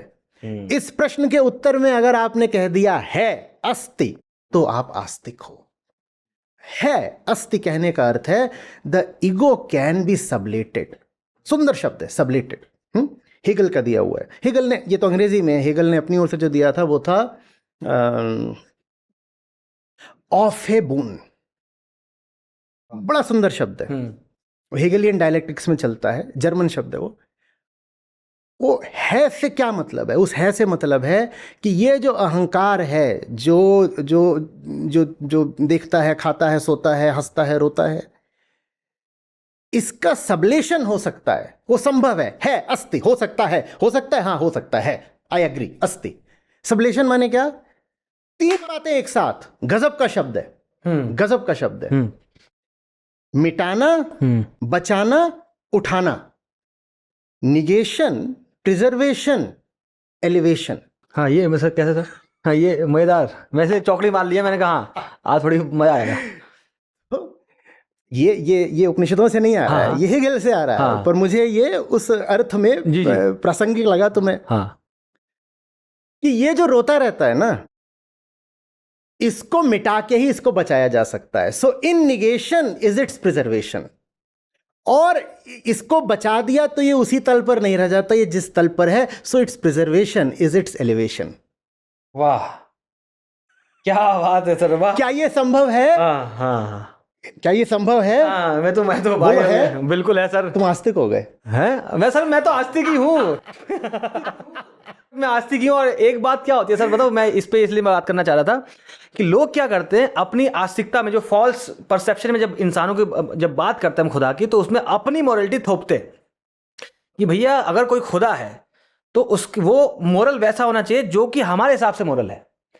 अब यहां पर जब कॉन्ट्रडिक्शन निकल के आती है तब बहुत सारे एक्सट्रीमिज्म का जन्म होता है। जैसे कि अभी आज संसार में देखते हैं हर तरफ, इस समय तो खैर जंग कम है, लेकिन इवेंचुअली तब भी जंग बहुत ज्यादा है। गाजा हो गया, बांग्लादेश का चल रहा है मुद्दा, यूक्रेन का मुद्दा चल रहा है बहुत, और इतना जब हम वायलेंस देखते हैं अब उसके अंदर निकल के आते हैं, अगर न था कुछ तो खुदा था, कुछ ना होता तो खुदा होता, डुबोया मुझको होने ने, ना होता मैं तो क्या होता। और तुम कह रहे हो खुदा है, तो खुदा है तो कहाँ है? तुम मोरालिटी से कैसे खुदा के एग्जिस्टेंस पे चले जा रहे हो? यहीं पे फिर जन्म होते जो आजकल संसार में बहुत प्रचलित चालू हो गया कि भैया हम तो नास्तिक है, मोरालिटी और आस्तिकता में आप रिलेशन नहीं बना सकते, ऐसा मेरा मानना है। आप मुझे इस पर गाइड करिए कि मोरालिटी, हमने जो चीज़ मोरल होने के बाद हम आस्तिक और नास्तिक को डिसाइड कर रहे हैं, ये इसमें कोई तो फ्लॉ होना चाहिए। मैं इसके ऊपर जानना चाह रहा हूँ। मैं इस पर कुछ बोलूँगा, अगर वो बात इस चर्चा में उपयोगी है तो, वरना मुझे टोकना भी। जी सर। देखो, ज़्यादातर लोग जो ईश्वरवादी हैं ना, वो घोर नास्तिक हैं। आस्तिकता और ईश्वरवाद, इनका साथ चलना बड़ा मुश्किल होता है। हिंदुस्तान में खास तौर पर तुम सड़क पर निकलोगे, विदेशों में तो फिर भी लगभग कुछ देश ऐसे हैं जहाँ 50% लोग कहते हैं कि साहब हमें कोई लेना देना नहीं है गॉड बिलीफ से, गॉड कॉन्सेप्ट से हमें कोई लेना देना नहीं है। पर भारत में अभी भी निकलोगे तो यहाँ हमारा बहुत रहता है कि मैं तो अपने आप को आस्तिक बोलता हूँ। वो आस्तिक नहीं है, वो ईश्वरवादी है। बिल्कुल सर, बिल्कुल। और ज़्यादातर लोग जो ईश्वरवादी हैं वो घोर नास्तिक होंगे। आस्तिक होने के लिए, वास्तव में आस्तिक होने के लिए जो मैन मेड गॉड है उसको ठुकराना बहुत जरूरी है। वाह। सच्चे अर्थों में आस्तिक बस वो हो सकता है जिसने मानवकृत ईश्वर को ठुकरा दिया, बस वही आस्तिक है। और हर वो व्यक्ति जो मानवकृत ईश्वर में विश्वास करे जा रहा है वो घोर नास्तिक है। तो मामला बिल्कुल उल्टा चल रहा है, दुनिया अजब दीवानी रही, जैसे संत गाते हैं ना। हाँ। कि यहां जो दिखाई दे रहा है मामला उससे बिल्कुल उल्टा है। गीता में एक जगह कृष्ण कहते हैं कि हे अर्जुन, ये सब ना, ये सब इसको एक उल्टे पेड़ जैसा समझो जिसकी जड़ें आकाश की ओर हैं। दुनिया ऐसी है, यहाँ तुम्हें जो दिखाई देता है सच्चाई उससे बिल्कुल विपरीत होती है, जैसे पुरानी फोटोग्राफ्स में निगेटिव होता था। तो अब मैंने क्या करा है कि मैंने अपने आप को एक बड़ा सम्मानजनक सामाजिक तमगा दे दिया, क्या बोल के कि मैं तो साहब आस्तिक हूं। जबकि तुम्हारी आस्तिकता सिर्फ ईश्वरवाद है। बिल्कुल सर, इट्स अ बिलीफ। उसमें सत्य कहीं नहीं है, उसमें बस मान्यता है, इसलिए इनसिक्योरिटी भी आती है। अब इसी से कन्फ्लिक्ट और स्ट्राइफ शुरू होगा, जिस युद्धों की तुमने बात करी थी। कारण सीधा है, मेरा ईश्वर यदि सत्य की खोज का परिणाम नहीं है, जो कहते हैं वो सत्य ही ईश्वर है, उनको मेरा प्रणाम है, उन्होंने बहुत ऊंची बात कह दी, वो सच्चे आस्तिक हैं। पर ज्यादातर लोगों का ईश्वर उनकी खोज का परिणाम नहीं होता, वो उनको परंपरा से मिली मान्यता होती है। बिल्कुल। तो एक कहानी है, फिर ज्यादातर लोगों का ईश्वर उनकी एक कहानी है जो उनको समाज ने, परंपरा ने दे दी है। जी सर। अब भाई सूफियान की और प्रशांत की कहानी मेल तो खा नहीं सकती। और सूफियान मानने को तैयार ही नहीं है कि उसकी कहानी सिर्फ कहानी है, वो कह रहा है उसकी कहानी डिवाइन ट्रुथ है। और यही दावा प्रशांत का है, अंतिम सत्य, कि साहब मेरी कहानी कहानी नहीं है, ये तो एक डिवाइन डिक्लेरेशन है, स्टैम्प। ठीक है। अब सूफियान की कहानी में हरा ही हरा रंग भरा हुआ है। वैसे इधर भी है। क्या बात है। और प्रशांत की कहानी में भगवा रंग भरा हुआ है। अब इन दोनों रंगों में भेद तो है, जहां भेद है फिर वहां पर संघर्ष है, युद्ध है, विलाप है, तोड़फोड़ है।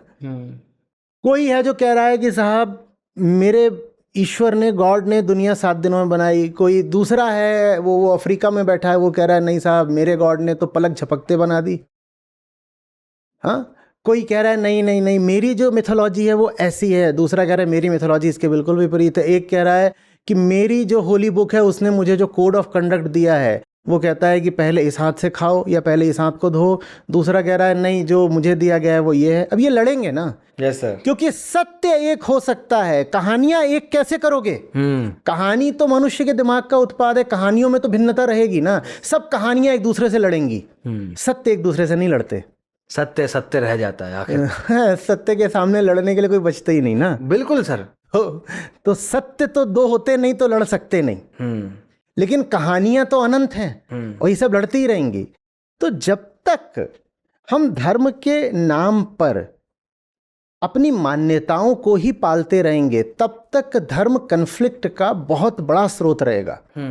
और जब धर्म का अर्थ हो जाएगा सत्य की खोज, सत्य की खोज बहुत बड़ी बात हो जाती है। स्वयं की खोज, स्वयं की खोज, अपने झूठ को हटा दो, अपने झूठ की नेति नेति कर दो, इतना पर्याप्त होता है, वही सत्य है। तो चलो, लेकिन काम चलाऊ मुहावरे के तौर पे बोल देते हैं सत्य की खोज। जब धर्म का अर्थ हो जाएगा सत्य की खोज, तब दुनिया भर में धर्म के नाम पर ये जो मार पिटाई चल रही है रुक जाएगी।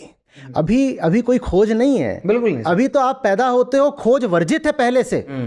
आप पैदा होते हो, जो आखिरी बात है वो आपको बिल्कुल पालने में दे दी जाती है, दूध के साथ दे दी जाती है कि बेटा तुझे खोजने की कोई ज़रूरत नहीं। ये सब बातें हमारे बाप दादाओं पुरखों के समय से चल रही हैं, पुरानी किताबों में लिखी हैं, यही सत्य है। सत्य की खोज की ज़रूरत क्या है?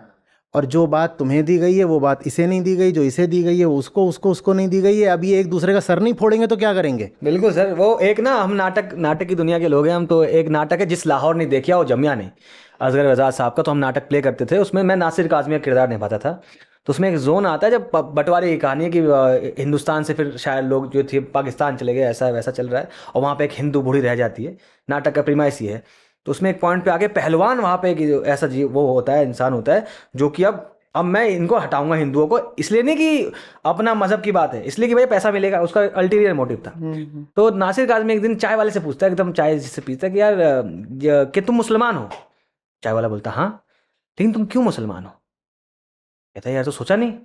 तो बोलता अभी सोचो ना यार, मतलब जिसमें तुम्हें जो तुम्हारा मजहब, जब तुम बड़े हो रहे थे तो क्या तुम्हारे पास हर मजहब की किताब थी? और तुमसे पूछा गया था इनमें तो जो मजहब तुम्हें अच्छा लग रहा है भाई वो चुनो। कहता नहीं, तो जो जिसमें तुम्हारा कोई हक ही नहीं है, जिसमें तुम्हारा कोई सेइंग ही नहीं, उस पर तुम खून कैसे बहा सकते हो? जो बात तुम कह रहे हो ना सूफियान, हाँ। ये बात इतनी सीधी है, इतनी आसान है कि इसको कहने के लिए दम चाहिए। जटिल बातें तो बुज़दिल भी बोल लेते हैं। ये बात इतनी सीधी है कि बोल दो तो गले कट जाएंगे। मुसलमान से पूछो, तूने मुसलमान होना चुना था क्या कभी? ईसाई से, हिंदू से, बौद्ध से, किसी से पूछो, तू जो कुछ बना बैठा है उसमें तेरी कोई चॉइस, तेरा कोई चुनाव निहित था क्या? तूने कह दिया मैं फलानी जाति का हूँ, ये जाति तूने खुद चुनी है क्या? तो जो कुछ भी तू बना बैठा है, तेरी सारी आइडेंटिटीज तो सिर्फ तेरी गुलामी का परचम है, और तू उनको बड़ी शान से, बड़े गौरव से ढो रहा है। तू अपनी गुलामी की घोषणा को यहाँ माथे पर चिपका कर घूम रहा है और बड़े फक्र से कह रहा है मैं तो ये हूँ, मैं तो वो हूँ। ऐसा है तू जिसके होने में उसका कोई चुनाव ही नहीं कहीं। अब ये बात हमें फिर ले आती है कि फ्री विल क्या चीज़ होती है, कि कुछ होता भी है हमारे हाथ में या सब संयोग ही मात्र है ना। इस पर तो साइंटिफिक डिस्कशन बहुत उसमें जा सकता है। मैं इस पर ऐसी बात करना चाहता हूँ कि एक बात सोच के देखिए, हम ह्यूमन बीइंग्स देखिए, इंसान या कोई भी जीव इस संसार में सिर्फ रिप्रोड्यूस कर रहा है। तो साइंस तो बोलती है कि यही अंत हो जाएगा मकसद का, कि तुम खुशी हो। जैसे साइंस को अंदर तो जानना नहीं है, मैं जैसे मेरी जिंदगी में क्या चल रहा है वो तो खैर आचार्य के सर्कल में बात भी कर रहा था, तो वो जीवन से साइंस का क्या लेन देन, क्या इसमें डुअल नेचर मिल रहा है, नहीं मिल रहा है। लेकिन जीवन साइंटिफिक टर्म्स में यहाँ पे आके खत्म हो जाता है। नहीं, जो बोल रहे हो ना उसमें थोड़ा सा कैटेगरी कंफ्यूजन हो गया। हाँ सर।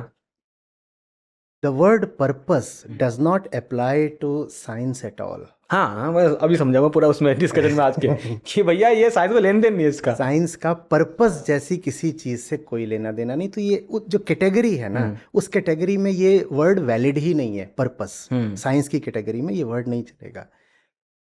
साइंस में बस डिटर्मिनिस्टिक कॉज इफेक्ट चलता है, no purpose. You can have effects, but the effect does not mean that the cause was operating from a point of purpose.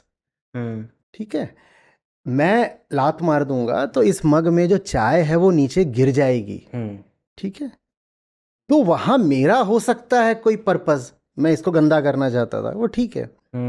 लेकिन एक ब्लैक होल ने हाँ एक तारे को खा लिया, हाँ इसका मतलब ये थोड़ी उस तारे से खुंदक थी, वाह कोई पर्पस नहीं है वहां पर। हाँ चांद पृथ्वी का चक्कर काट रहा है, इसका मतलब ये थोड़ी है कि स्टॉकिंग कर रहा है, कि आशिक है, या जो शायरों ने सब चला रखा है, वो थोड़ी है कुछ वो।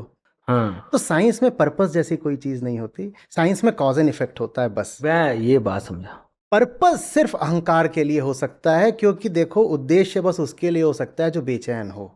हम्म हम्म जब चैन रहता है तो कोई उद्देश्य, कोई लक्ष्य, कोई चाहत, कोई कामना, कुछ बाकी रह जाता है बताना? अब तो सुबह सुबह कॉफी पीने का मजा कुछ भी नहीं, कुछ भी नहीं, हाँ। कुछ नहीं बचा। हाँ उद्देश्य का मतलब हमेशा होता है भविष्य।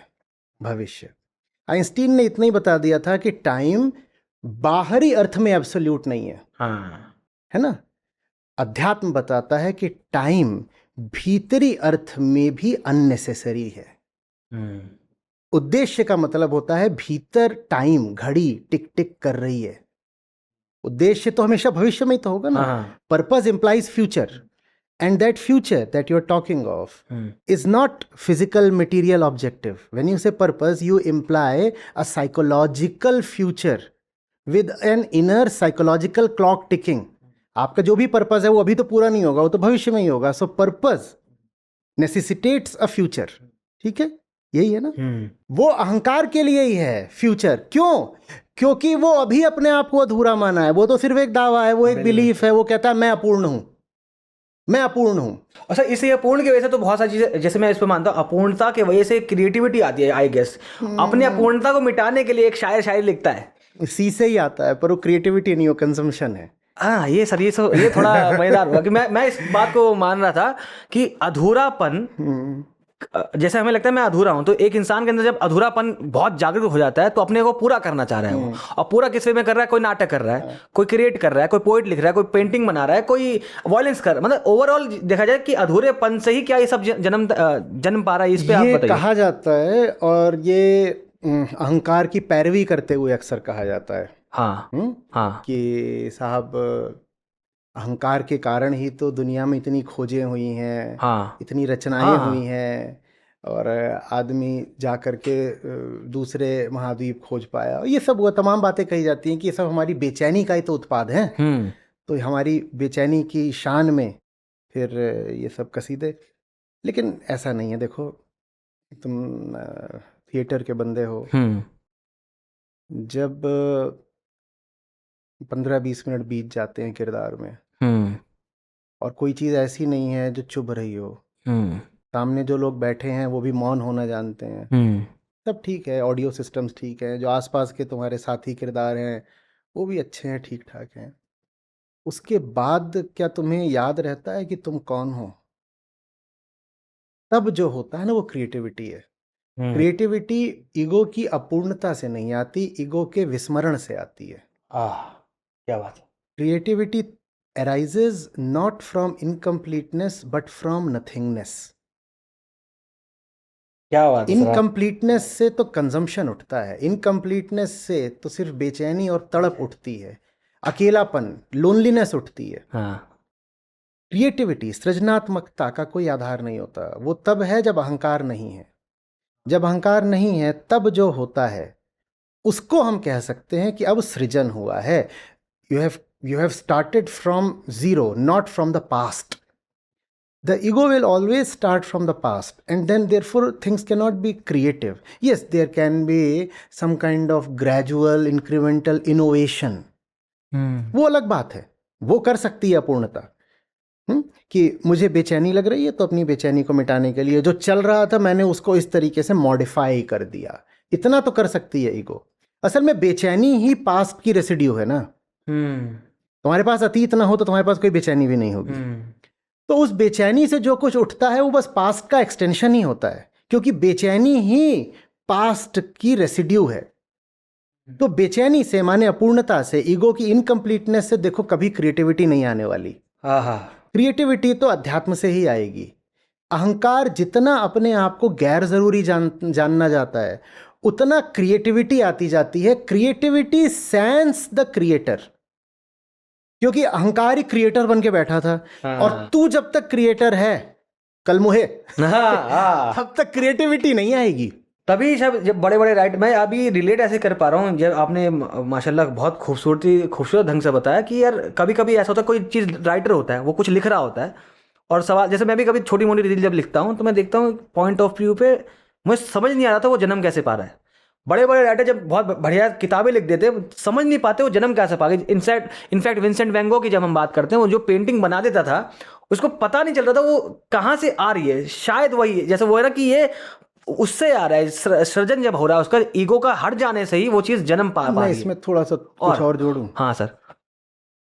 हम क्रिएटिविटी को एक्साइटिंग मान रहे हैं, हम क्रिएटिविटी को स्पेशल, यूनिक या विशेष मान रहे हैं। तो विंसेंट की कोई खास पेंटिंग है तो उसको हम कहते हैं क्रिएटिव, और ये हमारा एक कल्चरल हैंगओवर है कि क्रिएटिविटी से तो कुछ बहुत सेंसेशनल पैदा होगा। ठीक है ना। पर अगर क्रिएटिविटी की परिभाषा है वो जो अहंकार के न रहने पर होता है, तो अहंकार के न रहने पर तो बस सहजता रहती है, सहजता रहती है। और सहजता विशेष नहीं होती, स्किंटिलेटिंग नहीं होती, ग्लॉसी नहीं होती, चकाचौंध भरी नहीं होती। अब समझो ऐसे, हाँ सर, तुम मुझे गाली दे दो, मैं गुस्से में आ जाऊं, मैं भी पलट कर गाली दे दूं। ये हमारी जो सेल्फ है, जो ईगो सेल्फ है, ये उसकी पुरानी चाल है, उसको ही करना पड़ेगा क्योंकि वो खुद एक दावा भर है और हर दावे को ये डर रहता है कि उसकी पोल ना खुल जाए। और तुमने गाली दे करके पोल खोलने की धमकी दे दी है, तो अब वो घबराएगा और प्रतिक्रिया करेगा। ठीक है, पर तुमने गाली दी और मैं अपने काम में इतना व्यस्त हूँ, इतना मसरूफ हूँ कि मैंने बस तुमको ऐसे देखा, हल्का सा मुस्कुराया, अपने काम में लग गया। ये क्रिएटिविटी क्यों नहीं है? पर इस पर कोई दाद देने नहीं आएगा, इस पर मुझे कोई ग्लोबल रिकॉग्निशन नहीं मिलेगा, कोई नहीं कहेगा कि this here is you know a great example, a representative example, a salient one of creativity. कोई नहीं कहेगा। क्रिएटिविटी माने अहंकार के न रहने पर जो सहज जीवन व्यापार है वही क्रिएटिविटी है, और वो हर छोटी चीज में अपने आप को प्रस्तुत करती है। और जिसके जीवन में क्रिएटिविटी इन माइक्रो मूवमेंट्स में नहीं है, उसके जीवन में क्रिएटिविटी कोई किसी बड़े आर्टिस्टिक आउटपुट के रूप में कैसे आ जाएगी? कोई कहे मैंने एक बहुत क्रिएटिव मूवी बनाई है, और आपके जीवन में जो छोटी छोटी चीजें हैं प्रतिपल की, कि किसी ने गाली दे दी, आप रिएक्ट कर रहे हो, वहां तो आप क्रिएटिव नहीं हो पाए ना। Being creative means being without yourself. वाह। बीइंग विदाउट योरसेल्फ, मैं हूं पर स्वयं से खाली हूं। जीवन के छोटे छोटे पलों में तो आप स्वयं से खाली हो नहीं, तो इतनी बड़ी मूवी तुमने कैसे खुद से खाली होकर बना ली? लेकिन हम उस मूवी को उदाहरण मानेंगे क्रिएटिविटी का, बिना ये पूछे कि क्या ये व्यक्ति अपने जीवन के इन छोटे लघु क्षणों में, इन कालखंडों में, इन माइक्रो इंस्टेंसेस में खाली था। तो क्रिएटिविटी को वो मत माना करो कि ये हुआ तहलका, ये हुआ तहलका, ये हो गया तहलका, तहलका ये कर दिया, वो कर दिया। जब वो करते हैं ना तो वो भी एक तरह का वायलेंस है, बिल्कुल, क्योंकि scintillation is the urge to be impressive. मैं इतनी चमक मारूंगा, मैं इतना चकाचौंध से परिपूर्ण हो जाऊंगा कि सबकी आंखें चुंधिया जाएं। ये हिंसा है, और ये भीतरी खालीपन को दर्शाता है। मैं ऐसा क्रिएटिव आउटपुट करूंगा कि सब बोलेंगे वाह वाह वाह वाह, और ऐसे में जब कोई वाह वाह नहीं बोलता तो कैसा लगता है? अरे वाह, क्या क्या हो जाता है कि तूने मुझे ऐसे कैसे। ये जो जैसा आपने बोला कि कैसा लगेगा, अपने सेंसेशन बनाने में उन्होंने सोचा कि मैं तो कुछ सेंसेशनल कर दूंगा, और उसके बाद देखता है भैया तुम तो कुछ नहीं हो, ये वो खा जाता है अंदर से। ये बहुत खूबसूरत था आपने यार, बहुत मज़ा आया मुझे तो ये चीज़ जान के। मुझे एक दो चीज़ और जाननी है इसके ऊपर कि यार मतलब इस हल्का सा आगे बढ़ते हैं कि हम बेसिकली दो चीज़ों के हिसाब से ज़िंदगी को देख रहे हैं। एक तो कर्म सिद्धांत आ जाता है कि अच्छा करोगे अच्छा, बुरा करोगे बुरा, या अभी बुरा चल रहा है तो पुराने जन्म में हमारा था।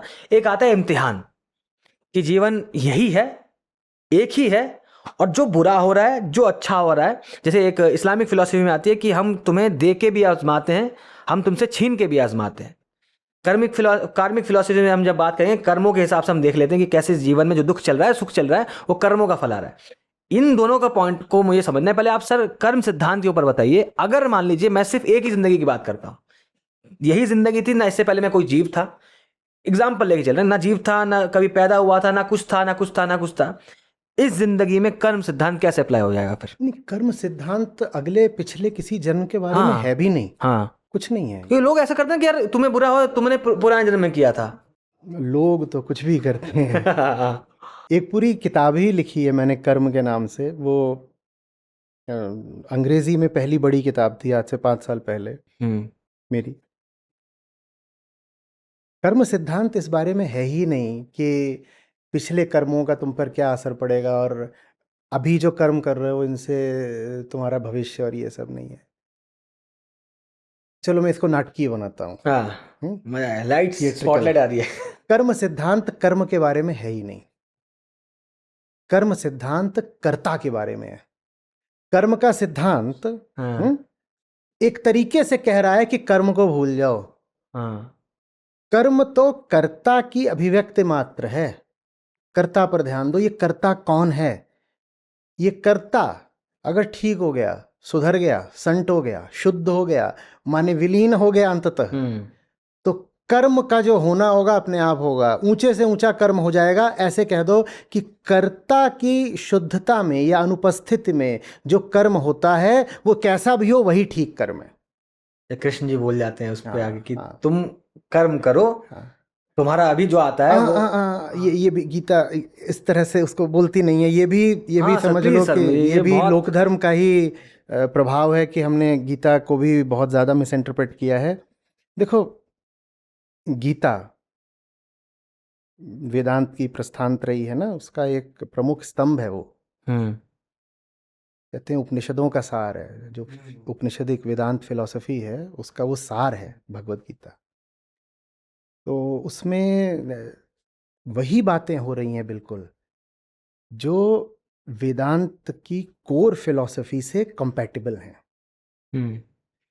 बस जो उसकी सेटिंग है वो एकेडमिक नहीं है। उसकी जो सेटिंग है वो बहुत प्रैक्टिकल है, वो रियल वर्ल्डली है। तो इसीलिए उसमें जो बातें बोली गई हैं ना, उनमें भाषा ज़रूरी नहीं है कि उपनिषदों से मेल खाए। क्योंकि कोई आश्रम नहीं है जहाँ पर सामने कोई बहुत इच्छुक और समर्पित शिष्य बैठा हो और गुरुजी उसको ज्ञान दे रहे हो। ये युद्ध क्षेत्र है। और जो गुरु हैं वो सारथी हैं, जो शिष्य है वो योद्धा है, और वो भी एक अनमना योद्धा है जो कह रहा है कि मुझे मोह हो रहा है, भय भ्रम हो रहा है, युद्ध नहीं करूँगा। तो इसलिए गीता की भाषा उपनिषदों की भाषा से थोड़ी अलग होगी, होना पड़ेगा उसको। क्योंकि वहाँ उपनिषदों को तो आप उठाएंगे तो वहाँ शिष्य प्रश्न करता है, गुरु उत्तर देते हैं, और ऐसे एक टू एंड फ्रो अपना जो है हाँ डाइडेक्टिक जो काम है वो चलता रहता है। गीता में इतना ऐसा नहीं है, अलग है। तो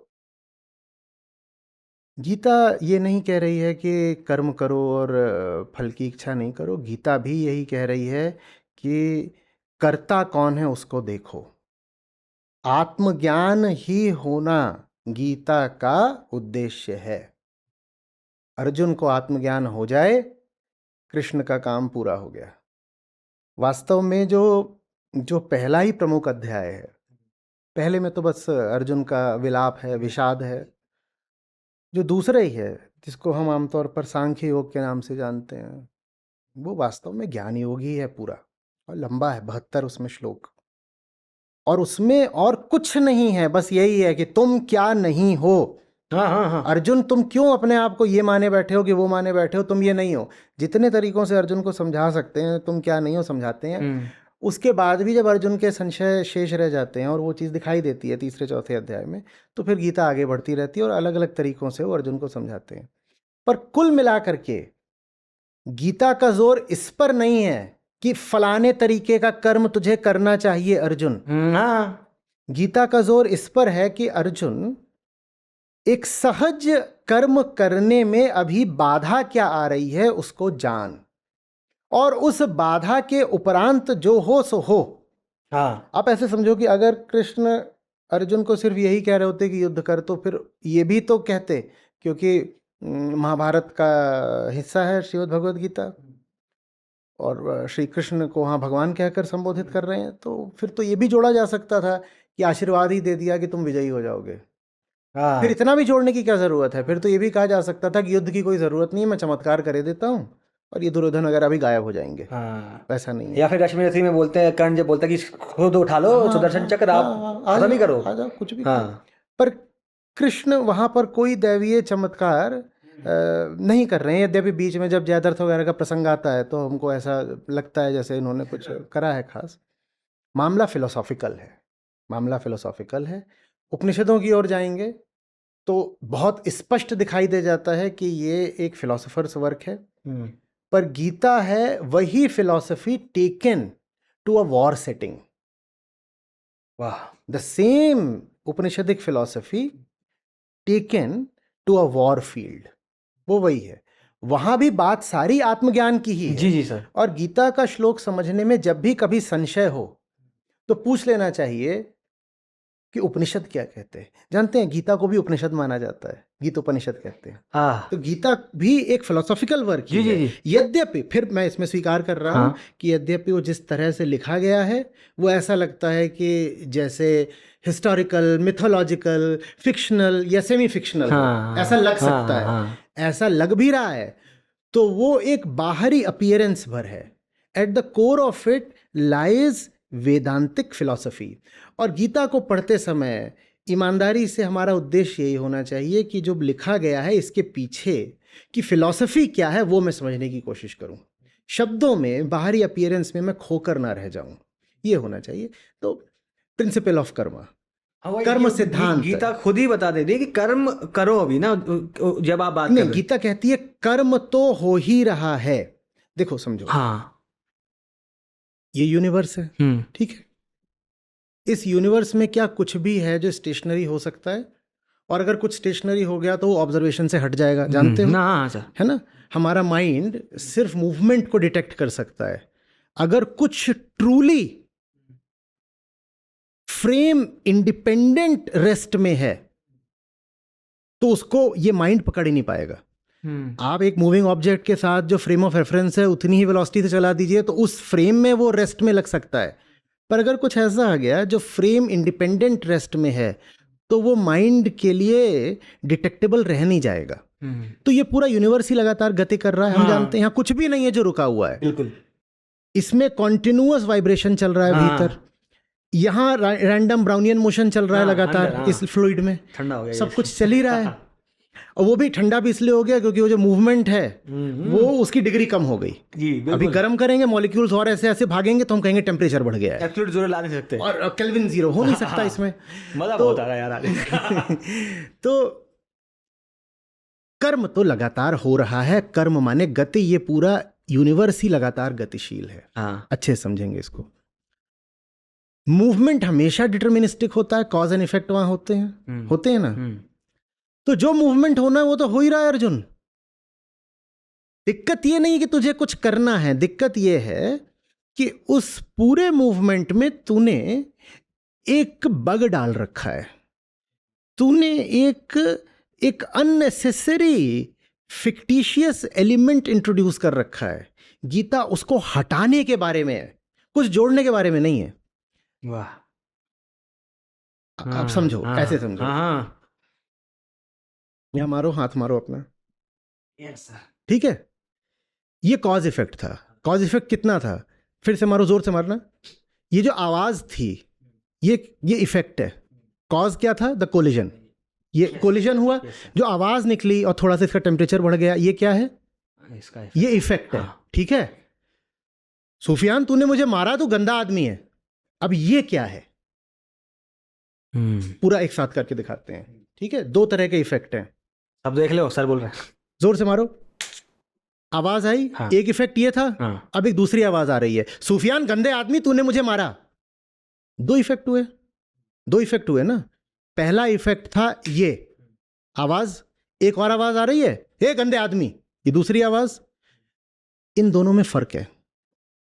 ये प्योर कॉज एंड इफेक्ट है और ये ईगो मीडिएटेड इफेक्ट है। तो डिटर्मिनिज्म में सिर्फ मटेरियल कॉजेशन नहीं होता, ईगोइक कॉजेशन भी होता है। अगर सिर्फ मटेरियल कॉजेशन होता तो सिर्फ कौन सी आवाज आती? ये वाली आवाज आती। अगर सिर्फ मटेरियल कॉजेशन होता तो ये आवाज आती। लेकिन मैं अहंकार से खाली नहीं हूं। बिल्कुल। तो भीतर से ईगो भी बैठी हुई है क्रिया करने के लिए या प्रतिक्रिया करने के लिए। तो एक आवाज और आ गई। कौन सी आवाज आ गई? हे गंदे आदमी, मारा कैसे? कृष्ण अर्जुन को इस दूसरे रिएक्टेंट से खाली होने के लिए समझा रहे हैं। वो कह रहे हैं कर्म तो अपने आप हो रहा है, ये देखो इस पे लगा, ये नीचे गया, गति चल रही है हर तरीके की। एक मॉलिक्यूल दूसरे को मार रहा है, वो मुड़ गया, एंगल ऐसा वैसा जाके उसने मारा, ये पूरा यूनिवर्स ही चल रहा है, सब चल रहे हैं और कोई तकलीफ में नहीं है, कोई तकलीफ में नहीं है। पर तू तकलीफ में है क्योंकि तू चिल्ला रहा है, ए सुफियान तूने मुझे मारा कैसे? कर्म हो जाएगा तेरे बिना, बहुत अच्छे से हो जाएगा। कर्म के होने के लिए कर्ता की कोई आवश्यकता नहीं है, ये कर्म सिद्धांत है।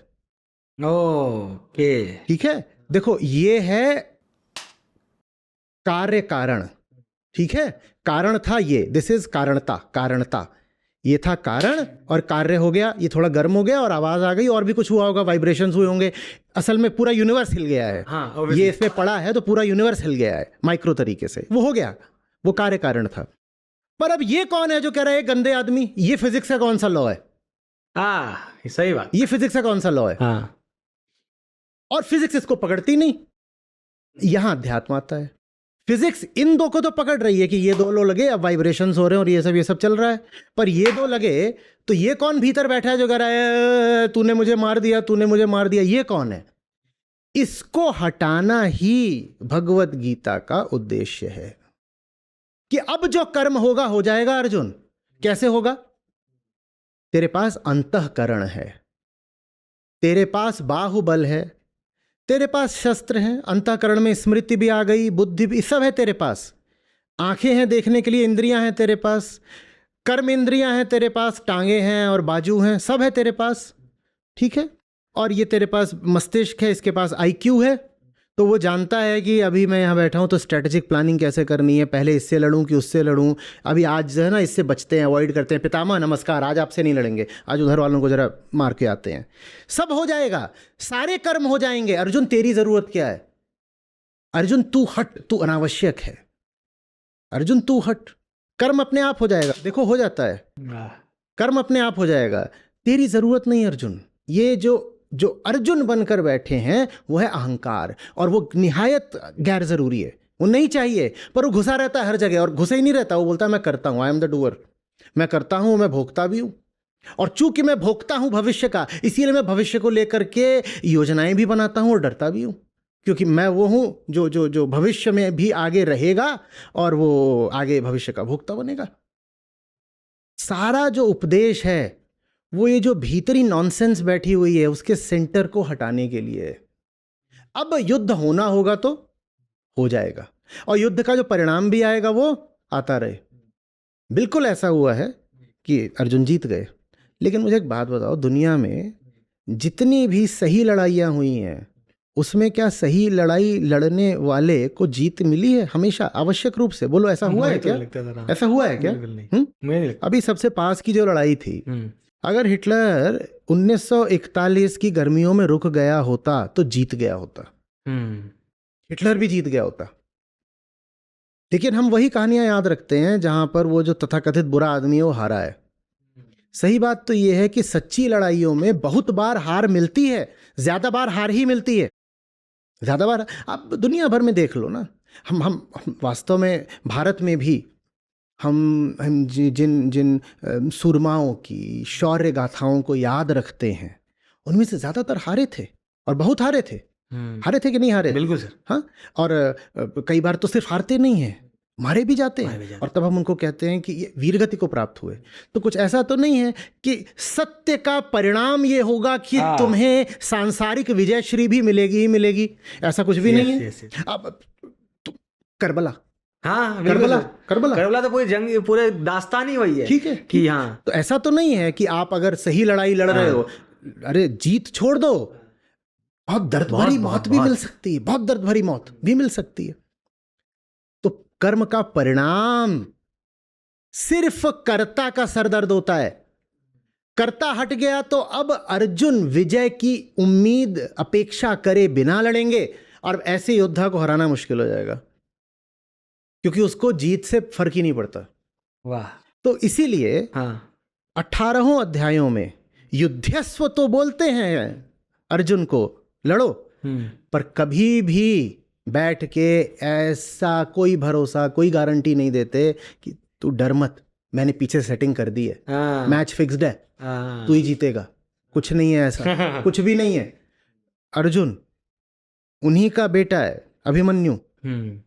कितनी दर्दनाक मृत्यु है, कृष्ण के रहते हैं, कृष्ण के रहते हैं। तो ऐसा कुछ भी नहीं है कि आप सही काम करोगे तो उसके परिणाम में सुख मिलेगा। अच्छी बात यह है कि सही काम करोगे तो परिणाम की परवाह नहीं रहेगी। सुख मिला कि दुख मिला, परवाह नहीं रहेगी। ये है कर्म सिद्धांत, द लॉ ऑफ कर्मा। सही केंद्र से, कर्ता की अनुपस्थिति से जो कर्म करा जाता है उसमें कर्म के परिणाम की परवाह नहीं रह जाती। ये कर्म सिद्धांत है। अब इम्तिहान पर आते। हाँ बिल्कुल सर, कि मैं इम्तिहान देना नहीं चाह रहा, ठीक है। मैं वो लोग हूँ जिनमें इम्तिहान को मैं मूड में नहीं हूँ। तो वो जो ऑप्शंस आए हैं 4, इसमें से 1 सही है 3 गलत है, मैं एग्जाम में जाना नहीं चाह रहा था। तो इस पे मतलब ऐसा अगर व्यू देखा जाए तो इम्तिहान को पॉइंट ऑफ व्यू लेके चलते, तो इस पे ये जो भीतर बैठा हुआ है ना, हाँ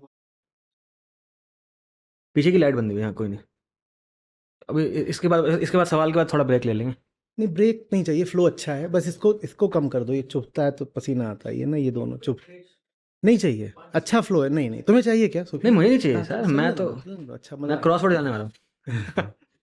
तो ये एक दावा है, दावा, क्लेम, और कोई छोटा मोटा दावा नहीं है ये। इसका दावा ये है कि मैं हूं।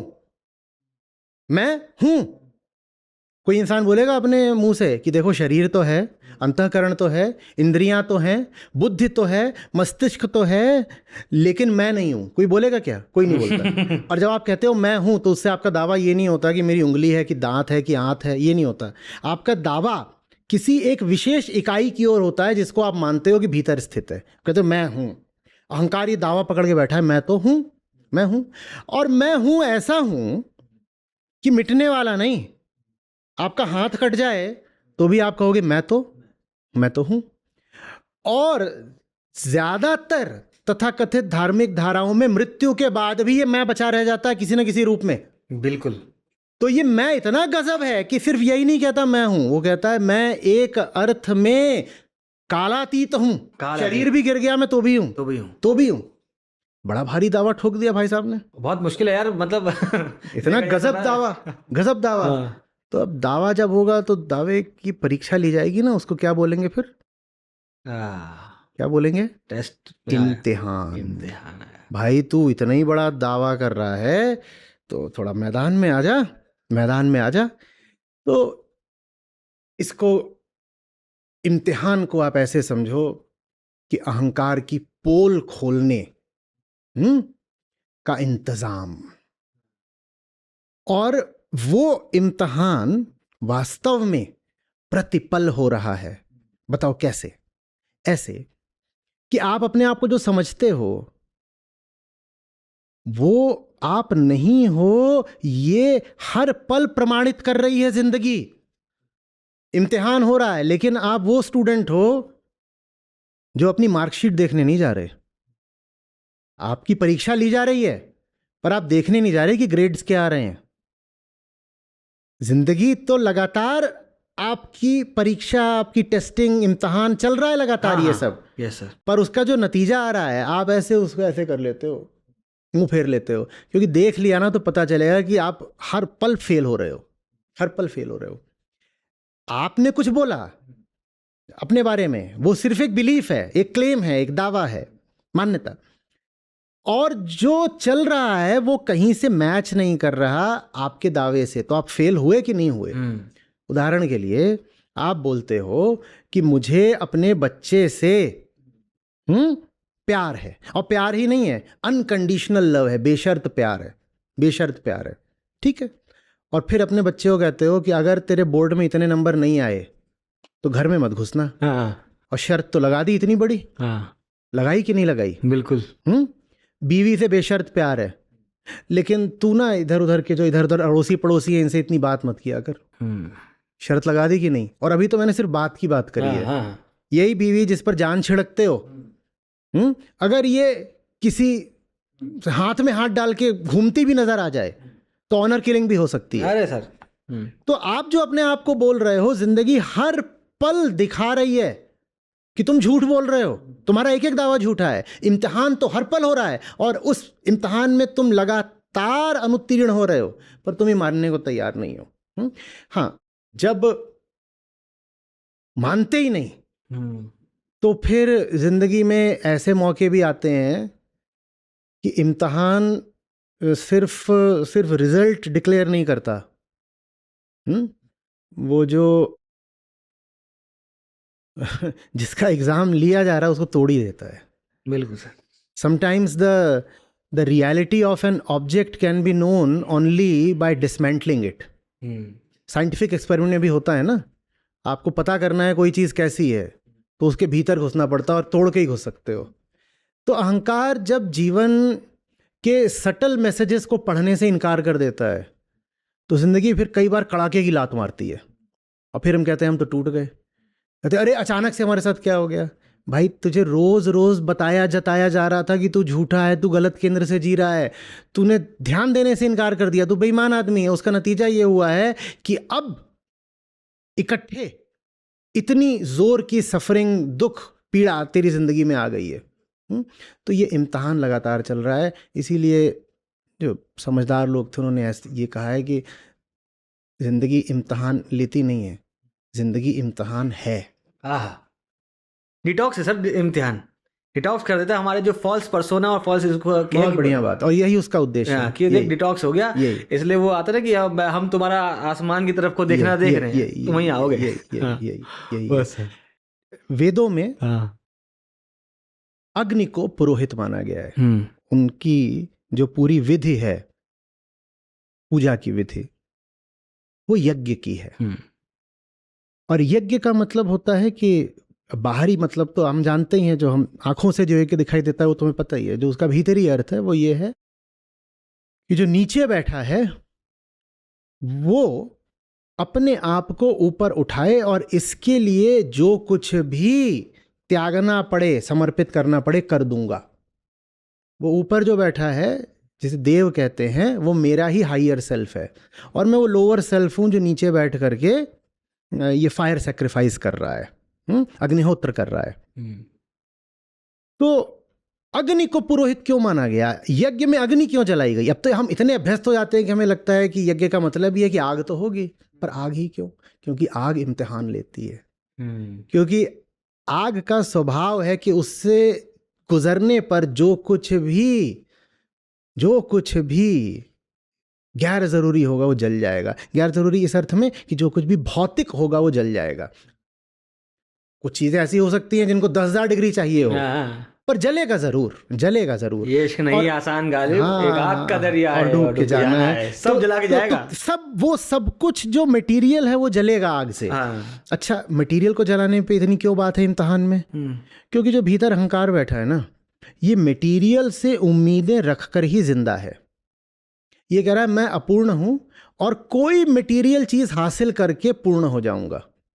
अब इस अर्थ में आग वाला इम्तिहान बिल्कुल साफ हो जाता है। मैं सोचता हूं मुझे नई गाड़ी मिल जाएगी, मैं पूरा हो जाऊंगा। मैं सोचता हूं मुझे शोहरत भी मटेरियल ही होती है ना, किसी के मुंह से आ रही, मुझे शोहरत मिल जाएगी, मटेरियल हो जाऊंगा। मुझे फलाना आदमी औरत मिल जाएगा, मुझे मैं उस देश में जा करके वो इतना बड़ा घर खरीद लूंगा तो मैं तृप्त हो जाऊंगा। यही सब तो हमारा रहता है ना। तो ये जो भीतर चीज बैठी है ये सारी मटेरियल डिजायर्स रखती है। भले ही वो उन डिजायर्स को स्पिरिचुअल बोले, इमोशनल बोले, कुछ भी बोले, पर वो सब भी ले दे के है मटेरियल ही। ठीक है, हम भले ही बोलते हैं कि I have fallen for you in an emotional way, पर हम सब जानते हैं कि उसका एक बहुत स्ट्रांग फिजिकल बेस है। तो इसलिए आग द्वारा मटेरियल को जलाना एक बहुत बड़ा संकेत है। आग तुम्हारी हर कामना का, हर मान्यता का इम्तिहान लेती है। तुम जिसको पकड़कर मान्यता रखकर बैठे हो, अगर वो अग्नि से गुजरने पर भी शेष रह जाए तो वो सार्थक है। तुम जिसको भी लेकर के तमन्नाएं सजाए बैठे हो, उसको आग से गुजार दो। अरे लेके जला मत देना, हाँ, उसको आग से गुजार दो। चाहे खुद को लेके ये होगा वो होगा, एक दिन इस सर पे ताज रखा होगा, खुद को आग से गुजार दो। अगर बच जाओ तो नमन कर लेना, और जो कुछ भी अग्नि से गुजरने पर न बचे उसको तो बस ये बोलो स्वाहा। वाह वाह, वही आग अगर गुजर के दरिया से निकल गए तब मतलब प्यार था, ये था वो था। बहुत खूबसूरत लगा सर ये। वीडियो में आगे बढ़ते हैं पर उससे पहले रुको सूफी भाई। अरे यार आप लोग डरना मत, मेरा ही दोस्त है, हम लोग थिएटर एक साथ करते थे। हाँ क्या हुआ? आपने सुना TCS ने 12,000 लोगों को ले ऑफ कर दिया। तो भाई जमाना AI का है, AI नहीं सीखोगे तो यही होगा। आज बदलते वक्त के साथ हमें बदलना पड़ेगा यार। अरे पर AI सीखे कैसे? मैं उस बैकग्राउंड से भी नहीं हूँ, और फिर जो टेक्निकल वर्ड्स होते हैं मुझे तो समझ में नहीं आते। 30 साल की उम्र हो गई, टूटी कमर हो गई, ना नौकरी ना छोकरी ना गाड़ी ना घर, और कर लो थिएटर। मेरे भाई एक बात बता, चल ठीक है, थिएटर में क्या सिखाया? थिएटर हमें सिखाता है कि अपनी जो भाषा है उनको ऑडियंस तक कैसे पहुंचाएं, सरल वे में पहुंचाए। तो ऐसे ही AI को आसान भाषा में पहुंचाने की जिम्मेदारी हमने ली है ना यार। मैंने और डॉक्टर साहब ने मिलकर, हमारी पूरी सूफी ट्राइम की टीम ने मिलकर एक कोर्स बनाया है जिसका नाम है AI आसान भाषा में, जो हमारी भाषा में, आम बोलचाल की भाषा में, आपकी भाषा में आपको AI के वो सारे टूल सिखाता है जो आज के वक्त के लिए जरूरी है। चाहे आप ऑफिस गोइंग हो, चाहे आप स्कूल स्टूडेंट हो, चाहे कोई भी हो, वो सारे टूल्स आपको हम अपनी भाषा में, आसान भाषा में सिखा रहे हैं, चाहे आप कंटेंट क्रिएटर ही क्यों ना हो। अच्छा, एक बात, ये 300 पन्ने की किताब है, इसको मैं पढ़ूं या AI इसका भी कुछ ऐसा समरी मुझे दे देगा? ये पूरी की पूरी किताब को समरी भी दे देगा, प्लस पॉडकास्ट में कन्वर्ट कर देगा। हमें बहुत शौक है ना पॉडकास्ट सुनने का, 4-4 घंटे के पॉडकास्ट सुन लेते हैं। तो AI के ऐसे टूल्स भी है जो सारी किताब को, पूरी की पूरी किताब को पॉडकास्ट में कन्वर्ट करके तेरी भाषा में तुझ तक पहुंचा सकते हैं। समझा? AI सीखना जरूरी है। फिर इसको पढ़ के क्या करना? छोड़ो। तो बस आपके लिए भी बोल रहा हूं, अगर आपको भी AI सीखना है आसान भाषा में तो इस कोर्स को ज्वाइन करिए यार। डिस्क्रिप्शन में दिए गए लिंक पर जाकर इस कोर्स के लिए एनरोल करिए। बहुत मेहनत लगी है बातों को पहुंचाने के लिए, आसान वे में पहुंचाने के लिए, थिएटर वे में पहुंचाने के लिए। तो जरूर देखिएगा। धन्यवाद, जय हिंद। जाओ अब। ठीक है यार, चलते हैं वीडियो में।